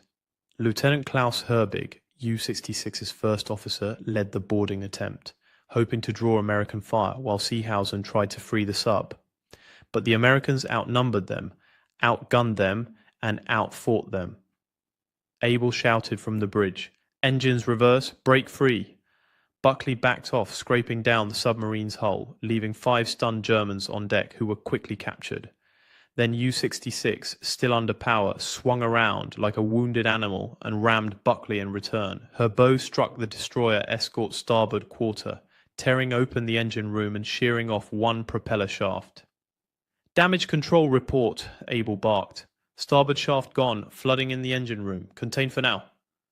As the ships parted, an American seaman glanced down into the open conning tower below them, pulled the pin on a Mk2 hand grenade, and tossed it inside. A flash. A roar. Fire belched from the tower like a blowtorch. U-66 shuddered violently. Her engines screamed, her bow dipped. The submarine began to circle, out of control, fire still burning in her conning tower. Men were jumping overboard. "Cease fire," Abel ordered. "Let her go." At 03:41 hours, U-66 slid beneath the Atlantic for the last time. Flames hissed out as sea water swallowed her. Her captain, Korvettenkapitän Seehausen, stayed at his post. 24 of his men went down with him. The battle had lasted 16 minutes. Buckley was left smoking, half crippled, and taking on water. 1 propeller gone, hull torn, engine room flooded. 550 miles from the nearest port. Yet she floated. 36 Germans bobbed in the water, some wounded, some stunned. Abel looked down from the bridge. These were the same men who had boarded his ship minutes earlier. His voice was steady. "Lower the boats, we're picking them up." The crew obeyed without hesitation. Tradition demanded it. You saved those who fought you once the fight was over. One by one, the enemy sailors were hauled aboard. Some had burns, others bullet wounds. All were exhausted beyond words. Dawn rose over a sea littered with debris and oil.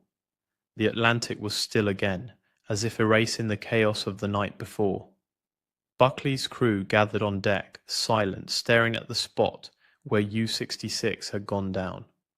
The smell of smoke clung to their uniforms. Chief Engineer William Dixon approached the bridge. "Sir, flooding's contained, but we've lost the starboard shaft completely. Port engine's still running, but she won't take more than 12 knots. Abel nodded. "Then 12 knots it is. Plot a course for New York." The engineer hesitated. "That's 2,000 miles on one screw." "Better than none." The radio officer handed Abel a fresh message.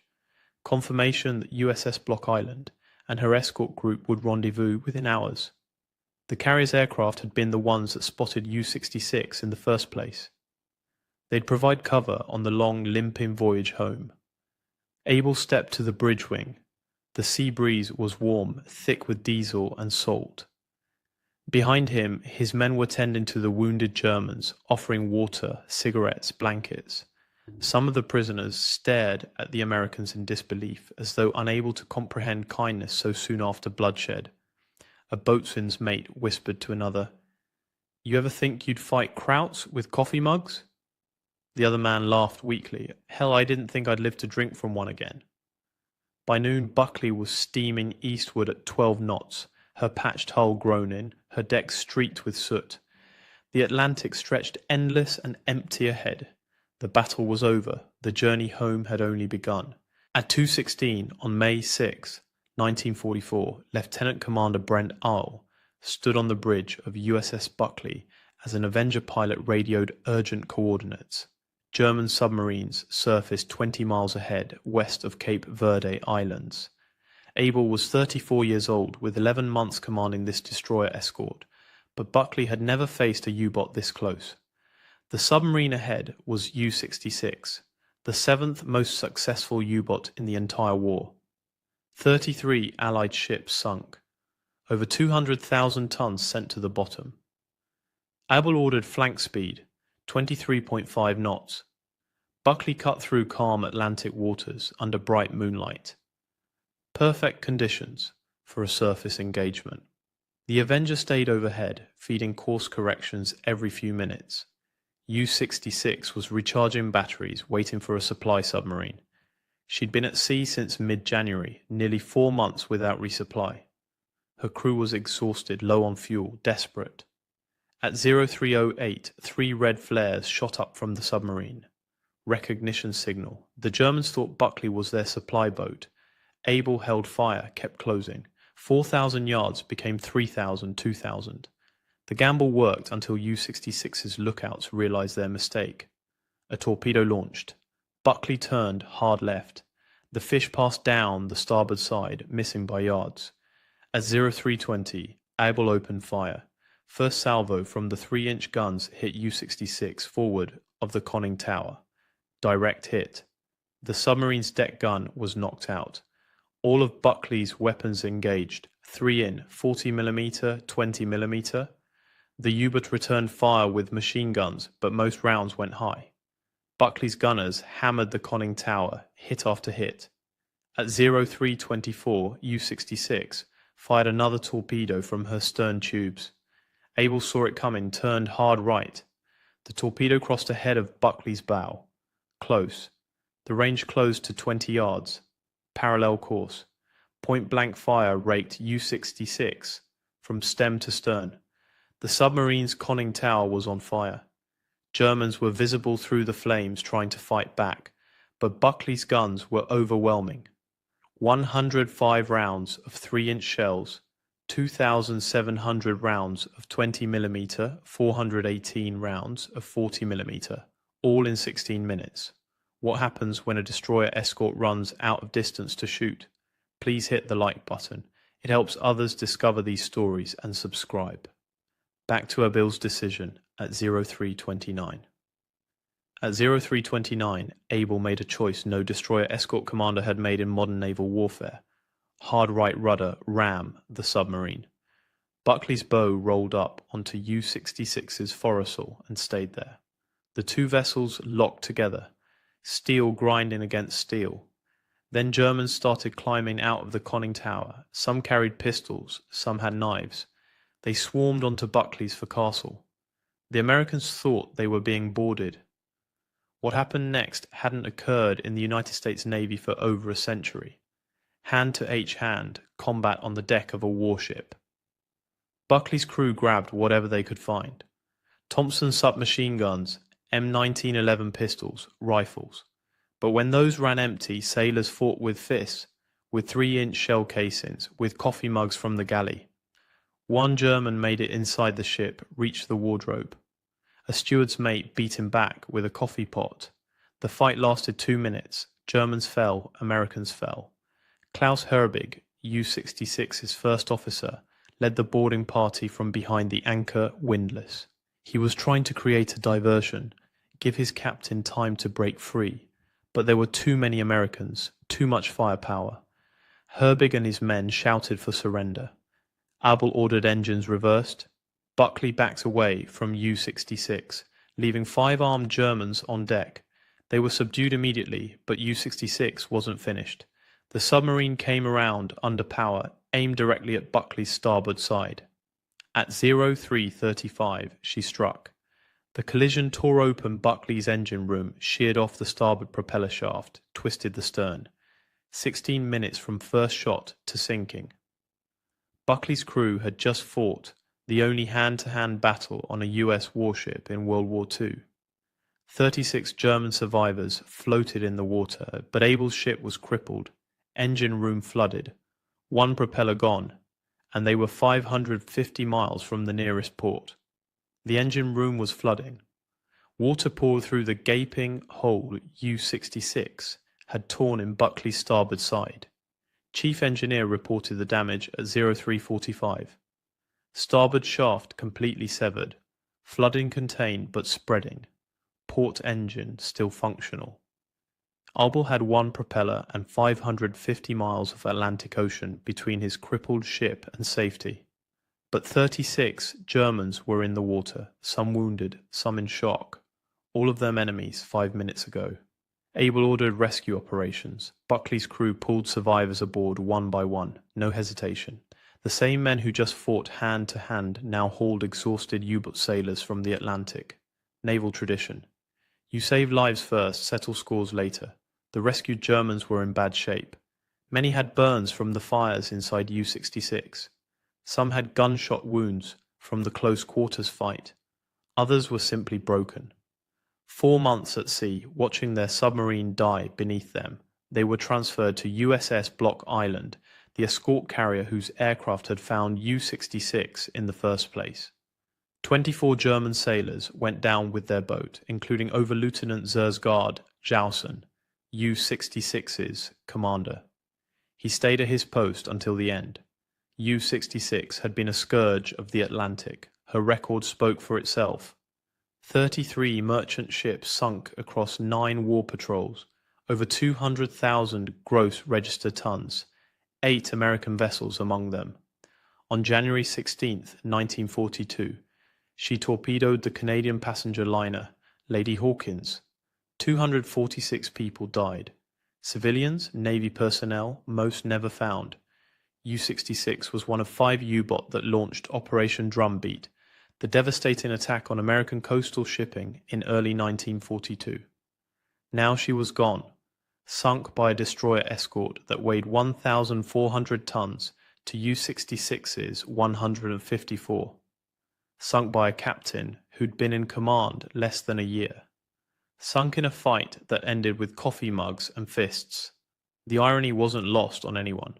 Germany's 7th most successful U-boat, defeated in the most primitive combat imaginable. But Buckley was barely floating. Abel assessed the damage as dawn broke on May 6. Port engine operational, steering functional, hull integrity compromised but holding. The starboard propeller shaft wasn't just broken, it was gone, sheared clean off. Every rotation of the port engine put stress on a ship designed for balanced twin-screw propulsion. Maximum safe speed 12 knots, maybe 15 if they pushed it. New York was the closest major repair facility over 2,000 nautical miles northeast. Boston Navy Yard could handle the damage, but that meant crossing the North Atlantic on one engine with a hole in the hull. The alternative was limp into a forward base in the Azores, but they lacked the equipment for major repairs. Abel made the call, set course for New York, hoped the weather held. Hope no other were hunting these waters. Task Group 21.11 reformed around Buckley. USS Block Island provided air cover. 2 other destroyer escorts took screening positions. They were exposed out here. Every German submarine in the Atlantic had heard U-66's last transmissions. Some would be curious, some would be hunting. A crippled destroyer escort made an attractive target. The damage control teams worked through the morning, shoring up bulkheads, pumping water, welding temporary patches over the worst holes. The engine room crew monitored the port engine constantly. Any failure now meant dead in the water, helpless. The Atlantic in May 1944 was still a war zone. The Allies were winning, but Hubert still proud, still hunted, still killed. By noon, Buckley was making 13 knots. Steady course. The hull patches were holding. But every sailor aboard knew the truth. They were lucky. U-66 could have put a torpedo into Buckley instead of ramming, could have disabled both engines, could have left them sinking instead of just crippled. The hand-to-hand fight made headlines later, the ram made history books, but the real story was simpler. Buckley survived because Abel had made the right decisions at the right moments, and because his crew had fought with everything they had, including the coffee mugs. Abel stood on the bridge watching the horizon. They had 6 days of slow sailing ahead, 6 days vulnerable, 6 days hoping the Atlantic stayed calm and the U-boat stayed away. His ship had just won the most unusual naval engagement of the war. But winning didn't mean safe. Not yet. Not with 1,500 miles still to go. The first 24 hours were critical. Buckley maintained 13 knots on one engine, steering a careful course northeast. The welded patches on the hull held, but the engineering crew monitored every seam.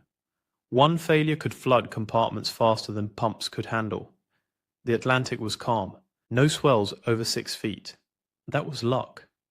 A storm would have torn the temporary repairs apart. On May 7th, Block Island's air patrols reported no submarine contacts within 200 meters. That didn't mean safety. U-boat could stay submerged for extended periods, surface only at night. By May 8th, Buckley had covered 300 meters, still over 200 to go. The crew settled into a rhythm. Damage control teams ran constant checks. Lookouts scanned for periscopes. Gun crews stayed ready, but word was spreading. Radio intercepts confirmed it. German Naval Command knew U-66 was gone. They knew how she died. Ran by a destroyer escort, hand-to-hand combat on deck. The story seemed impossible. U-boat didn't get boarded. They sank from death charges or torpedoes. They went down fighting at range, not in close quarters brawls. But Buckley's action report was detailed, specific, undeniable. The coffee mugs bothered the Germans most. Official reports mentioned them 3 times. Ammunition expended included several General Mess coffee cups. That line appeared in the US Fleet Anti-Submarine Bulletin in June 1944. American sailors had thrown their breakfast dishes at one of Germany's most successful submarine crews. And it had worked. Some wounds on the German survivors were confirmed caused by ceramic impacts, coffee mugs, in naval combat in 1944.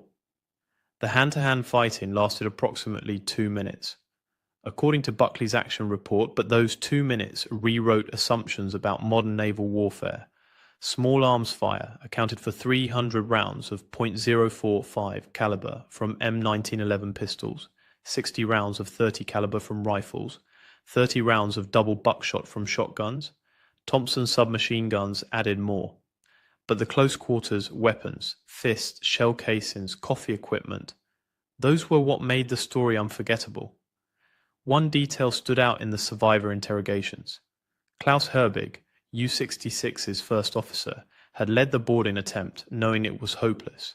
His goal was simple: create a distraction, give Jausen time to break the submarine free. Herbig and his men climbed onto Buckley's forecastle with pistols and knives. They faced rifle fire from the repair party, Thompson gunfire from the bridge wing, and when the Americans ran out of ammunition, they faced fists and improvised weapons. Herbig survived. He surrendered after realizing the diversion had failed. The German who reached Buckley's wardroom also survived. He had made it past the initial fighting on deck, found an open hatch, climbed down, thought he could sabotage something, find the radio room, maybe. Instead he encountered a steward's maid in the galley. The American grabbed the nearest object, a coffee pot, and beat the German back toward the ladder. Other crew members arrived. The German surrendered. Later, interrogation revealed he'd been aboard U-66 for all 9 patrols, survived depth charge attacks, survived aircraft strafing, but he couldn't survive a Navy cook with a coffee pot. By May 10th, Buckley was halfway to New York, 600 miles covered, 600 more ahead. The port engine was showing strain, oil pressure fluctuating, temperature running higher than normal. Chief engineer recommended reducing speed to 11 knots. Abel agreed. Better slow than dead in the water. They adjusted course slightly, aiming for calmer seas. The crew's morale was strange. They'd won an impossible fight, sunk a legendary U-boat, fought hand-to-hand and survived, but their ship was crippled. Every day at sea was a risk. Every hour the port engine ran was borrowed time. They celebrated quietly. No loud talk about the battle, just acknowledgement. They'd done something nobody else in the US Navy had done in over a century. Repelled boarders on a warship in the Atlantic with coffee mugs. On May 11th, a new concern emerged. The starboard side damage was worse than initially assessed. Saltwater corrosion was spreading faster than expected. The temporary welds were holding, but barely. Another storm would be catastrophic. Able checked weather reports constantly. High pressure system holding over the North Atlantic. Forecast stable for the next 72 hours. After that, nobody knew. And they still had 4 days of sailing ahead. 4 days hoping the weather held. 4 days hoping the engine didn't fail. 4 days wondering if another U-boat was tracking them right now. May 12th brought the first real test. Weather reports showed a low pressure system developing 400 meters northwest. Not a full storm, but enough to generate swells. 8 to 10 feet predicted. Buckley's damaged hull could handle 6, maybe 7. 10 feet would strain every weld. Able altered course slightly south, trying to skirt the worst of it. The swells arrived that afternoon. 8 feet rising. Buckley pitched and rolled. The temporary hull patches groaned with each wave. Down in the engine room the port engine laboured. Oil pressure dropped. Temperature climbed. Chief engineer reduced power. Speed dropped to 9 knots, then 8. The math was simple. At 8 knots, New York was 6 days away instead of 4. 6 more days exposed. 6 more days hoping nothing broke. By May 13, the swells peaked at 9 feet, close to the limit. Water seeped through 2 of the hole patches, not flooding, but steady leaks. Damage control teams worked in shifts, reinforcing, pumping, monitoring. Nobody slept much. The port engine temperature was climbing into the red zone. They needed to shut it down for maintenance. But stopping in the middle of the Atlantic meant drifting. Helpless. Able made another decision, reduce speed to 6 knots. Let the engine cool slightly while still maintaining steerage. It worked. Temperature dropped 5 degrees. Stayed there. But 6 knots meant 8 days to New York. 8 days of exposure. The mathematics of survival kept changing. Every hour brought new calculations, new risks, new decisions. Meanwhile, the story of U-66 was spreading beyond military channels. Navy public affairs officers saw the propaganda value immediately. American destroyer defeats legendary U-boat in hand-to-hand combat. Perfect morale boost. They wanted details, photographs, interviews. But Buckley was still at sea, still damaged, still vulnerable. The celebration would have to wait. The German survivors aboard Block Island were providing their version of events. Interrogation reports confirmed the basic facts. U-66 had indeed tried to board Buckley. Klaus Herbig had led approximately 12 men onto the American ship's forks. They'd encountered immediate resistance, small arms fire, hand-to-hand fighting. The coffee mugs were real. One German sailor had a facial injury consistent with ceramic impact. The medical officer's report was specific. Blunt force trauma, circular impact pattern approximately 3 inches in diameter, coffee mug size. What the Germans couldn't understand was why Buckley had rammed them. Standard destroyer escort tactics called for depth charges, hedgehog mortars, gunfire at range, not ramming. Ramming was obsolete, hadn't been used since the age of sail, but Able had closed to 20 yards, and the submarine was too close for most weapons. Ramming was the only option, so he'd taken it, and it had worked. By May 14th, Buckley had covered 900 meters from the engagement site, 300 meters to New York. The weather was improving. Swells down to 6 feet. Port engines stable at reduced power. The hull patches were holding. Barely, but holding. The crew allowed themselves cautious optimism. 3 more days, maybe 4. They could make it. Then the port engine oil pressure dropped again sharply. Chief engineer reported bearing damage, probably from the extended running at reduced power with asymmetric loading. The engine needed immediate shutdown for inspection, but they were still 280 miles from port. Too far to drift, too far to tow. Able ordered speed reduced to 4 knots. Absolute minimum to maintain steerage. The bearing held. Temperature climbed, but stabilized. 4 knots meant 6 more days, but 6 days limping was better than dead in the water.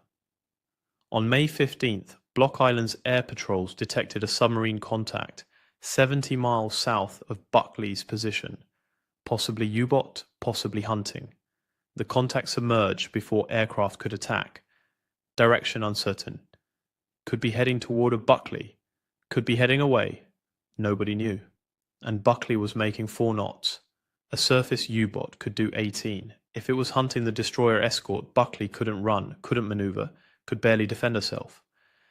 Able ordered battle stations and waited again. The submarine contact stayed submerged for 6 hours. Block Island's Avengers maintained patrol patterns, dropping sonar buoys, listening, tracking. At 1,800 hours on May 15th, the contact surfaced 60 miles south, moving west, away from Buckley, not hunting, probably heading to patrol stations further out. The threat passed, but it reminded everyone how vulnerable they were. 4 knots, damaged hull, 1 engine barely functioning. Easy prey. May 16th brought better news. Weather forecasts showed clear conditions for the next 72 hours. Calm seas. The port engine bearing was degrading but holding. Chief engineer estimated they could maintain 4 knots for another 4 days, maybe 5 if they got lucky. New York was 220 miles northeast. 4 days at 4 knots was 384 miles. They had margin, not much but some. Able received a message from Commandant, Commander Destroyer Force Atlantic. Buckley was front page news. The New York Times ran the story May 14th. Destroyer escort sinks U-boat in hand-to-hand fight. The Associated Press picked it up. Radio broadcasts mentioned it. The coffee mugs were the hook everyone used. American sailors defeat elite German submarine crew with breakfast dishes. It sounded like propaganda, but it was true. The Navy wanted Able and his crew ready for public appearances when they reached port. Speeches, interviews, photographs, war bond rallies. February 1945, 20,000 feet over Germany. Ball turret gunner Staff Sergeant James Wilson's oxygen hose ruptures during a fighter attack. The thin air at this altitude gives him maybe 3 minutes of consciousness. But the hydraulics are damaged. His turret won't rotate back to the entry position. He's trapped inside a plexiglass sphere with oxygen running out, and the mission has 6 more hours to go. He survived. This is how, at 20,000 feet, the air contains about half the oxygen available at sea level. Your body cannot sustain consciousness. Without supplemental oxygen, you have roughly 60 seconds of useful consciousness before confusion sets in. Within 3 minutes, you'll pass out. Within 10 to 15 minutes without oxygen, brain damage occurs.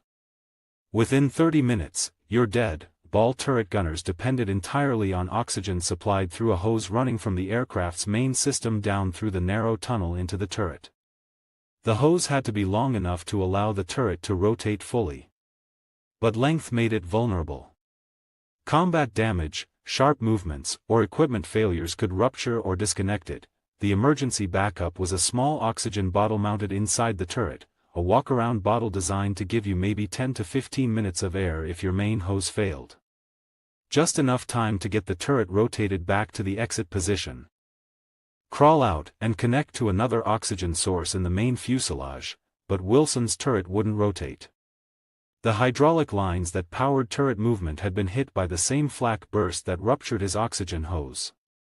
He could manually crank the turret using the backup hand crank system, but that took 15 to 20 minutes of exhausting work.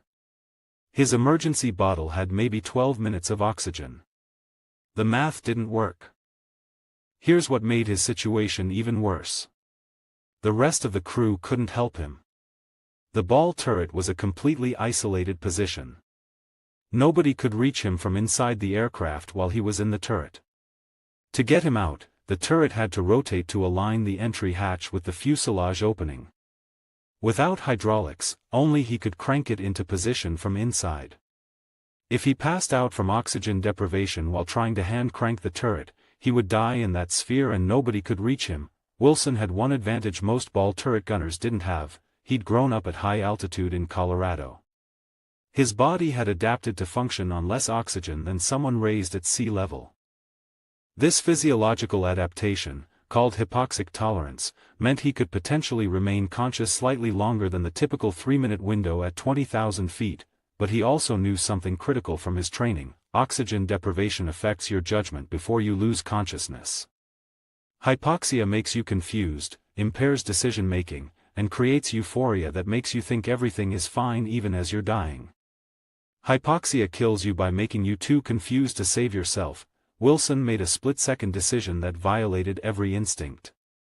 Instead of immediately switching to his emergency bottle and starting the desperate hand crank procedure, he stayed on the ruptured main oxygen line for another 30 seconds while he methodically checked every connection point in the oxygen system inside his turret. He was gambling that the rupture wasn't complete, that some oxygen was still flowing through the damaged hose, even if not enough to sustain consciousness indefinitely. Those 30 seconds cost him precious time, but the information was critical. If he could determine where the rupture was and how much oxygen was getting through, he could calculate whether he had any option beyond the emergency bottle's 12-minute limit. His gamble paid off. The main hose was partially torn, not completely severed. Oxygen was flowing, but at maybe 40% of normal rate. Not enough to sustain consciousness indefinitely, but enough to extend his useful time significantly if he could control his breathing and exertion rate. Wilson switched to his emergency bottle and immediately began the hand crank procedure to rotate the turret.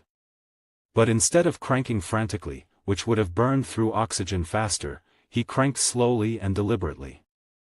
Every few cranks, he would stop, rest for 10 seconds, breathe slowly, and let his oxygen saturation recover slightly before continuing. This was counterintuitive.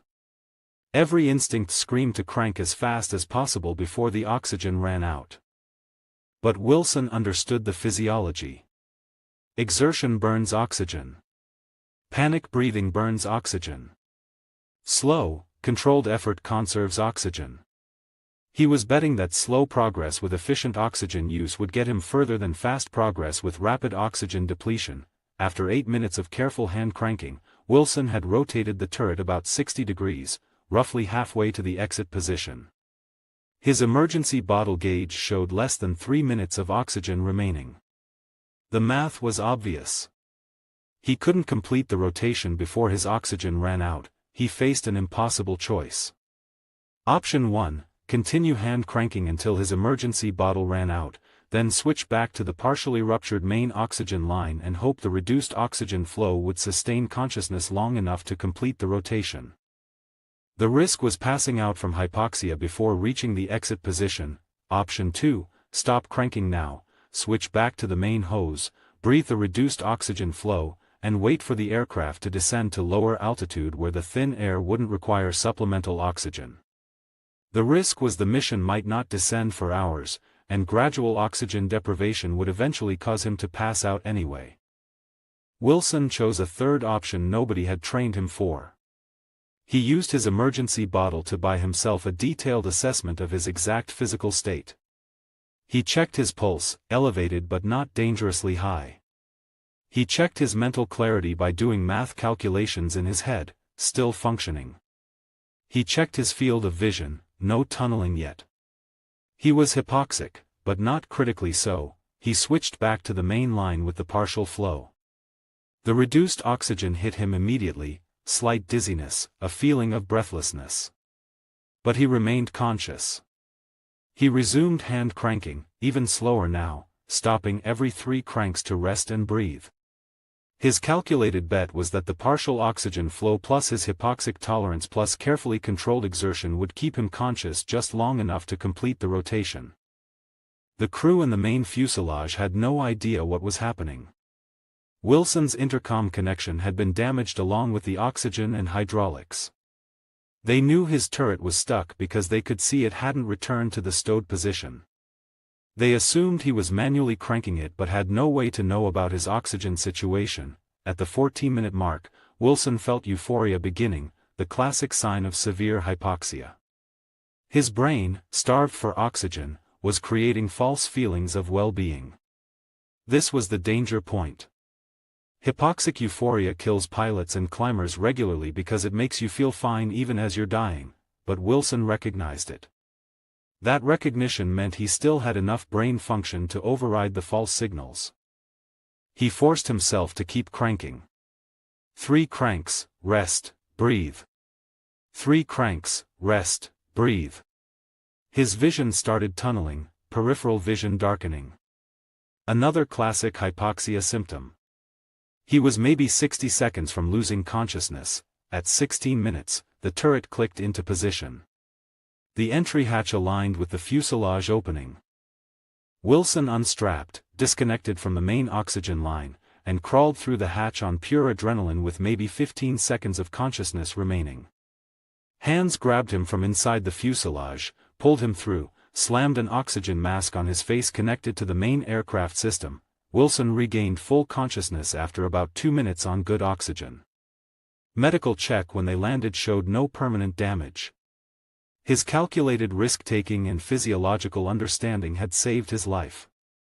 But the real story is what the Army Air Force learned from his survival. After Wilson's incident report, the Air Force modified ball turret oxygen systems on newer B-17 models. They added redundant oxygen bottles with independent supply lines. They improved the durability of oxygen hose routing to make ruptures less likely. They added quick disconnect fittings so a gunner could detach from a damaged line and switch to backup supply in seconds rather than fumbling with threaded connections. More importantly, they changed the training. Gunners were now specifically trained on hypoxia recognition, controlled breathing techniques, and calculated decision-making under oxygen deprivation. Wilson's slow hand crank method became part of official emergency procedures. The manual specifically instructed that if oxygen was limited, slow cranking with rest intervals was more effective than rapid continuous cranking. The modifications and training changes came too late for most of the war, but they influenced post-war military aviation. Modern military aircraft oxygen systems include multiple redundancies, automated backup systems, and sophisticated monitoring specifically because incidents like Wilson's proved that oxygen system failure in combat was a critical vulnerability. Wilson's survival came down to 3 factors. First, his physiological advantage from growing up at altitude gave him extra tolerance. Second, his understanding of hypoxia let him recognize symptoms and manage his condition. Third, and most important, his ability to override instinct and make calculated decisions under life-threatening stress. That third factor is what separates survival from death in extreme situations. Panic kills. Instinct often kills. Calculated risk-taking based on understanding your actual condition and resources, that's what saves lives. Wilson had maybe 16 minutes from oxygen failure to reaching safety. He used those minutes more effectively than someone with better equipment and more oxygen would have if they panicked. The ball turret was the most isolated, most vulnerable position on a B-17. But gunners like Wilson proved that even in that position, with equipment failures that should have been fatal, survival was possible through knowledge, discipline, and calculated decision-making. His 6 hours trapped at 20,000 feet, most of it on partial oxygen after his emergency bottle ran out, became a case study in how to survive the unsurvivable. At 4 o'clock hours on February 7, 1945, Corporal James Theodore Mackenzie crouched in a shell crater about 200 yards behind the American lines near Bastogne, Belgium. The cold was vicious, relentless. The thermometer had sunk to 14 degrees below zero, the kind of cold that stole your breath and made fingers feel like they belonged to someone else. Clutched in his gloved hands, a dented canteen cup held a crude mixture of axle grease and diesel fuel, sloshing faintly as he stirred it with a screwdriver. The plan he had meticulously devised over the past 3 weeks seemed insane. Impossible. And yet, in Mackenzie's mind, it was the only chance to stop the steel monsters rolling toward their lines. At just 22 years old, with 11 months of combat already etched into his face and 2 Purple Hearts pinned to his chest, Mackenzie had learned one hard truth: the war didn't reward patience or caution.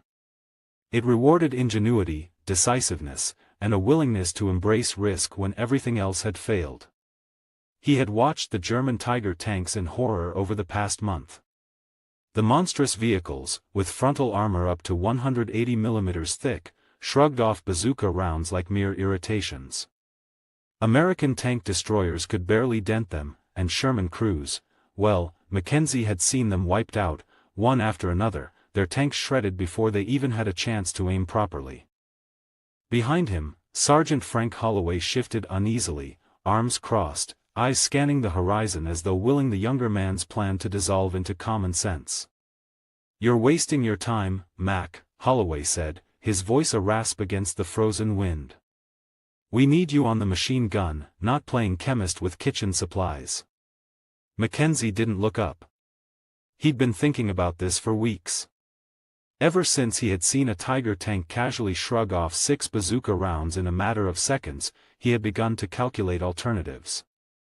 This was no mere hunch, it was mechanical analysis combined with the intuition born of living in northern Minnesota, where winter temperatures regularly plunged to 40 below. He knew what happened to machinery when lubricants froze. He knew what happened to moving parts when the grease hardened in extreme cold. "You think anyone's going to let us try it?" Holloway asked, skepticism threading his words. "That's the problem," Mackenzie muttered.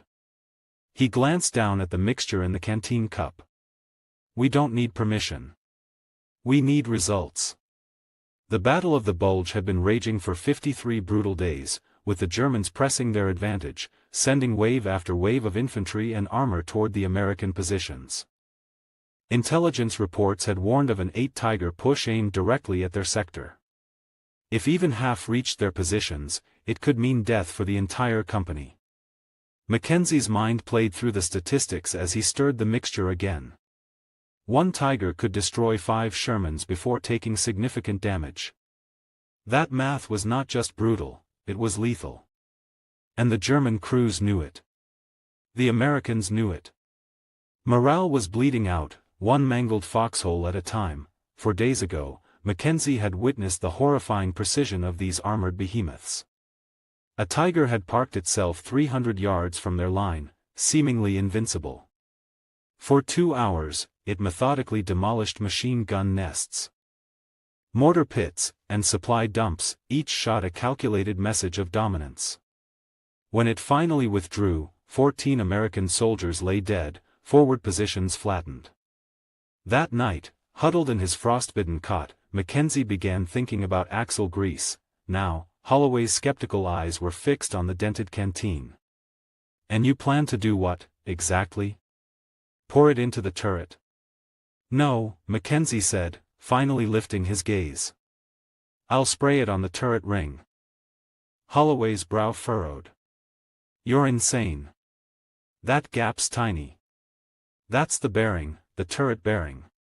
If you get anywhere near it, you'll be crawling under a tank that can crush you without thinking twice." Mackenzie nodded, understanding the magnitude of the risk. "Exactly. But if I can get the mixture into that gap, it'll seep down into the bearing race, mix with the grease, and when the temperature drops tonight, it'll freeze solid. Turret won't rotate. Firepower gone.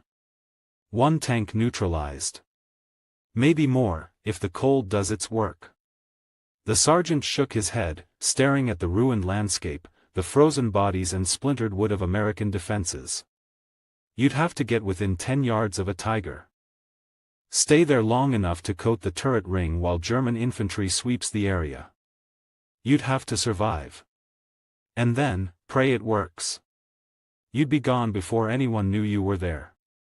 "I know," Mackenzie said quietly. "But it's the only shot we have. I've worked the ratios, the timing, the penetration. It's the only way."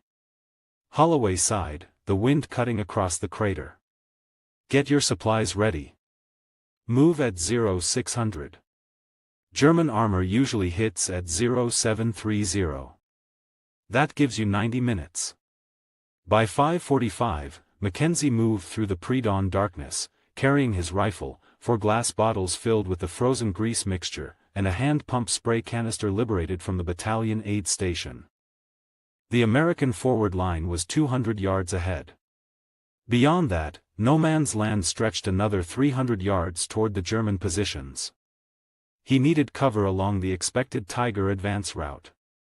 He needed a shell crater or a ruined building where he could remain unseen until the perfect moment. By 6:15, he found a partially destroyed farmhouse, its roof collapsed but cellar intact. Sliding into the rubble, Mackenzie positioned himself near the hole in the cellar wall overlooking the road. From here, the German Tigers would pass within 20 yards, close enough to strike, close enough to die. At 7:23, the rumble came. Engines, deep and guttural, shaking the frozen ground. Tiger tanks.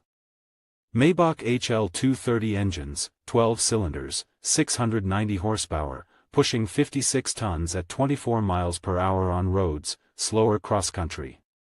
Mackenzie's calculations went into overdrive. Weak points, vulnerabilities, timing, everything he had studied for weeks converged into the next 30 seconds of action. The first Tiger rolled past at 7:30, engine grinding, turret rotating, commander scanning the horizon. Infantry followed behind, 40 soldiers at least. Mackenzie stayed still. The first tank wasn't enough. He needed multiple targets. Needed proof that his gamble could affect more than one vehicle. Seconds later, the second Tiger appeared. Then a third. And a fourth. 5 Tigers in total, strung along the road, crushing earth and morale beneath their tracks.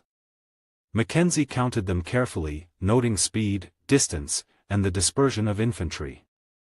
Timing was everything. Wait until the last squad of German infantry passed, move while they were distracted. He would have one chance to implement the plan.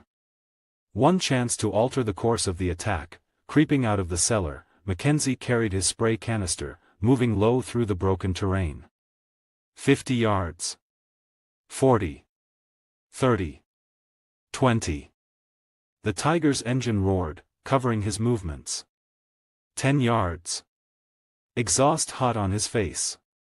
Crawling under the massive machine. He aimed the spray canister at the turret ring and began pumping. The mixture sprayed out in a fine mist, seeping into the bearing. 3 bottles emptied, then the fourth. 70% of the circumference covered, enough, he hoped, to disable the turret. Dropping the canister, he began retreating. A German voice shouted. Mackenzie rolled behind rubble, fired, dropped 2 soldiers, then ran toward the American lines. The Tigers' assault began in earnest.